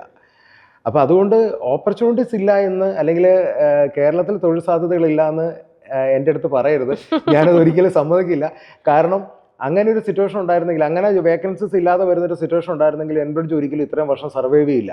ആ റിക്വയർമെന്റ്സ് മീറ്റ് ചെയ്തിട്ടാണ്, ആ ഗ്യാപ്പ് ഫില്ല് ചെയ്യുക എന്നുള്ളതാണ് ഞങ്ങളുടെ ലക്ഷ്യം എന്ന് പറയുന്നത്. അതാണ് ഞങ്ങൾ ഇപ്പോഴും ചെയ്തുകൊണ്ടിരിക്കുന്നത്. അതുകൊണ്ട് തന്നെ ഇൻഡസ്ട്രിയിൽ വരുന്ന ഓപ്പണിങ്സിനെ കുറിച്ച്, അല്ലെങ്കിൽ അടുത്ത ഒരു 3 മാസം അല്ല 6 മാസം കഴിഞ്ഞ് വരാൻ പോകുന്ന വമ്പൻ പ്രൊജക്ടുകളെ കുറിച്ച് പോലും ചിലപ്പോൾ ഞങ്ങൾക്ക് എംപ്ലോയീസിൻ്റെ അടുത്തുനിന്ന് കമ്മ്യൂണിക്കേഷൻ ഉണ്ട്. കാരണം ഈ മാൻ പവർ ഒരു ദിവസം കൊണ്ട് ജനറേറ്റ് ചെയ്യാൻ പറ്റുന്ന സംഗതിയല്ല. അപ്പോൾ അവർ പറയാറുണ്ട്, ഇത്രയും വരുന്നുണ്ട്, ഒരു ബൾക്ക് ഹയറിംഗ് വരുന്നുണ്ട്, ഒന്ന് പ്രിപ്പയർഡ് ആയിരിക്കണം എന്നൊക്കെ ഉള്ള ഇന്റിമേഷൻസ് ഞങ്ങൾക്ക് കിട്ടുന്നുണ്ട്. കാരണം അവരാണല്ലോ ഞങ്ങളുടെ ക്ലയൻസ്. അപ്പോൾ അവർക്ക് ആവശ്യമുള്ള സപ്ലൈ പ്രൊവൈഡ് ചെയ്യുക എന്നുള്ളത് ഞങ്ങളുടെ ഡ്യൂട്ടി, അല്ലെങ്കിൽ ഞങ്ങളുടെ ജോലി ആയതുകൊണ്ട് അവർ ഞങ്ങളെ ഡിപ്പെൻഡ് ചെയ്യുന്നവരും ഉണ്ട്.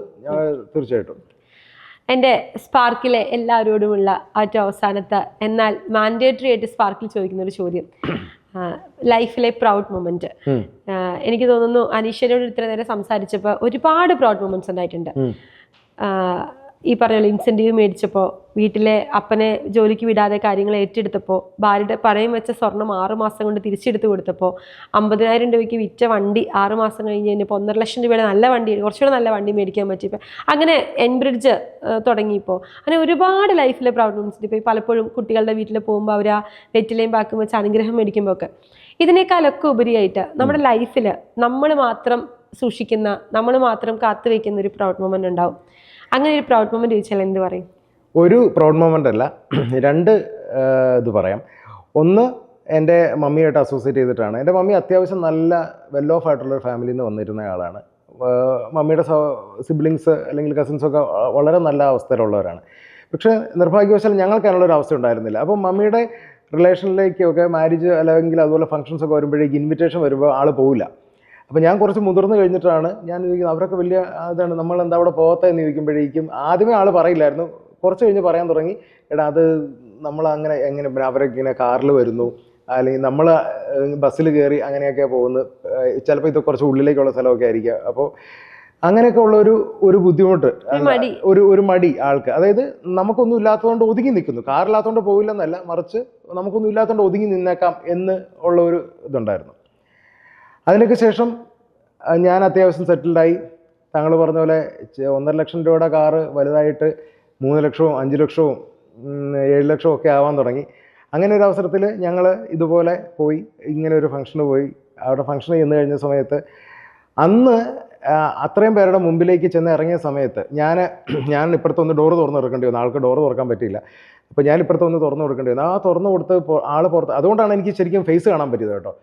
അത് ഇറങ്ങിയിട്ട് ആൾ ചുറ്റിനും നോക്കിയ ആ ഒരു നോട്ടമുണ്ട്. കാരണം എല്ലാവരുടെ മുമ്പിലേക്ക് ഇത് പണ്ട് മാറി നിന്ന അതേ, അവരാരും മാറ്റി നിർത്തി എന്നല്ല ഞാൻ പറയുന്നത്, ഞങ്ങൾ സ്വയം മാറി നിന്നതാണ്. പക്ഷെ അവരുടെ മുമ്പിലേക്ക് ചെന്ന് ഇറങ്ങിയിട്ട് ആ ചേച്ചി അല്ലെങ്കിൽ ആൻറ്റി എന്നും പറഞ്ഞ് ചെന്നപ്പോൾ ആളങ്ങോട്ട് പോയ ആ ഒരു മൊമെൻ്റ് എന്ന് പറയുന്നത് അത് എനിക്ക് ഒരിക്കലും മറക്കാൻ പറ്റാത്ത ഒരു സംഗതിയാണ്. എനിക്ക് എല്ലാ കുട്ടികളോടും പറയാനുള്ളത്, നിങ്ങളുടെ ഓരോരുത്തരുടെയും പേരൻസിന് അതിനുള്ള അർഹതയുണ്ട്. എപ്പോഴെങ്കിലും ഇതുപോലത്തെ മൊമെൻറ്റ്സ് അത് അവർക്ക് വേണ്ടിയിട്ട് സമ്മാനിക്കണം. അത് എനിക്ക് സാധിച്ചെങ്കിൽ തീർച്ചയായിട്ടും നിങ്ങൾക്കും സാധിക്കും, എല്ലാവരെ കൊണ്ടും പറ്റും. അത് ഒന്ന്. രണ്ടാമത്തെ സംഗതി ശരിക്കും പേഴ്സണലാണ്.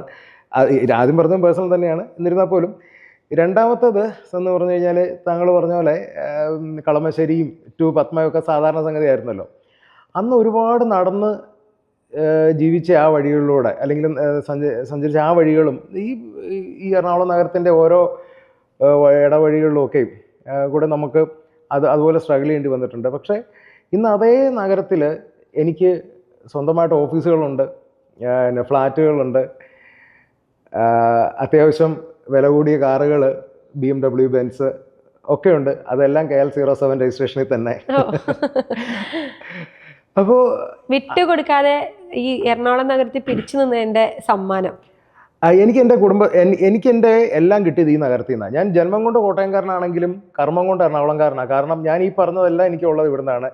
എൻ്റെ ഭാര്യ എനിക്ക് കിട്ടിയത് എറണാകുളത്താണ്. ഭാര്യ എറണാകുളംകാരിയാണ്.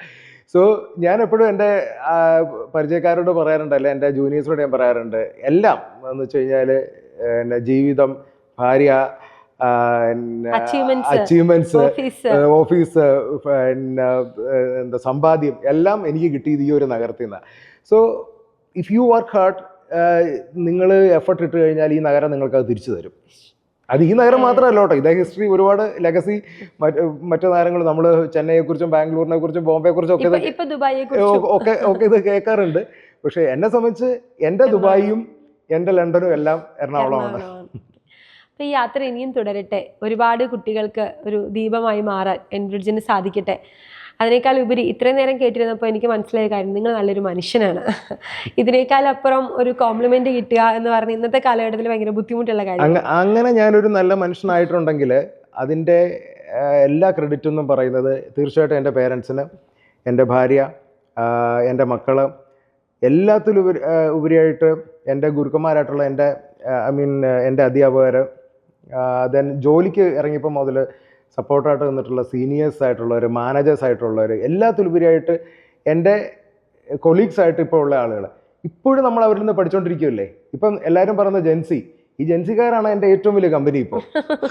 അല്ല, അവർക്ക് ഒരുപാട് കാര്യങ്ങൾ പഠിക്കാനുണ്ട്. തീർച്ചയായിട്ടും ആ ജെൻസിക്കാരിൽ ഒരാളാണ് ഞാനിപ്പോൾ. അപ്പോൾ അവരിൽ നിന്ന് ഒക്കെയാണ്, അപ്പോൾ അവരിൽ നിന്നൊക്കെ നമുക്ക് എന്തൊക്കെയോ കിട്ടുന്നുണ്ട് എപ്പോഴും. അപ്പോൾ ആ പഠനം തുടർന്നുകൊണ്ടിരിക്കുകയാണ്. അപ്പോൾ അവിടെ പുതിയ പുതിയ കാര്യങ്ങൾ വരുമ്പോൾ ഓരോ ദിവസവും എന്താ പറയുന്നത്, കൂടുതൽ താഴ്മയുള്ളവനായിരിക്കാനും അതുപോലെ താങ്കൾ പറഞ്ഞ പോലെ നല്ലൊരു മനുഷ്യനായിരിക്കുക എന്നുള്ളത് അത് ഏറ്റവും പ്രധാനപ്പെട്ട സംഗതിയാണ്. കാരണം ഇതെല്ലാം ഉണ്ടെങ്കിലും നമ്മളങ്ങ് മാറുമ്പോൾ ആളുകൾ പുറകിൽ നിന്ന് അത് നെഗറ്റീവ് പറയാന്നുള്ളത് അത്ര സുഖകരമായൊരു സംഗതിയല്ലല്ലോ. ഞാൻ ഒരിക്കലും അത് ആഗ്രഹിക്കുന്നില്ല. അപ്പോൾ അതുകൊണ്ട് തന്നെ എന്നെ നല്ലൊരു മനുഷ്യനായിരിക്കാൻ ഞാൻ ശ്രമിക്കാറുണ്ട്. പിന്നെ അത് എല്ലാവർക്കും കൺവിൻസിങ് ആണോ ഇല്ലോ എന്നറിയില്ല, കാരണം എൻ്റെ ശരികളാവണമെന്നില്ലല്ലോ മറ്റൊരാളുടെ ശരി. തീർച്ചയായിട്ടും. ഇപ്പം നമ്മൾ ഇത്രയും നേരം ഞാൻ ആദ്യമേ പറഞ്ഞതുപോലെ ഒരു സൂപ്പർ ഹീറോ ആയത് കഥ, ഒരുപാട് പേരെ ഹീറോ ആകാനും സൂപ്പർ ഹീറോ ആകാനും സ്വപ്നം കാണാൻ പഠിപ്പിക്കുന്ന ഒരു മെൻ്റൽ ബ്രാൻഡിൻ്റെ സ്ഥാപകൻ. ഈ യാത്ര ഇനിയും തുടരട്ടെ എന്ന് ആഗ്രഹിക്കുന്നു, ആശംസിക്കുന്നു. ഇതൊരു ശരിക്കും പറഞ്ഞു കഴിഞ്ഞാൽ ഒരു മിഡിൽ ക്ലാസ്സിൽ നിന്ന് വന്നേക്കുന്ന, ഇന്ന് സ്ട്രഗിൾ ചെയ്തുകൊണ്ടിരിക്കുന്ന, അല്ലെങ്കിൽ ഞാൻ തോറ്റുപോയോ എന്ന് ചിന്തിക്കുന്ന ഒരുപാട് പേർക്ക് പ്രചോദനം നൽകുന്ന ഒരു കഥയാണ്. വീണ്ടും ഞാൻ എപ്പോഴും പറയാറുള്ളവരെ, നമുക്ക് അടുത്ത സ്പാർക്കിൻ്റെ ഹോട്ട് സീറ്റിൽ കാണാം. വീണ്ടും ഒരു അനീഷിനെ ഞാൻ നിങ്ങൾക്ക് മുന്നിൽ പരിചയപ്പെടുത്തും. Thank you so much.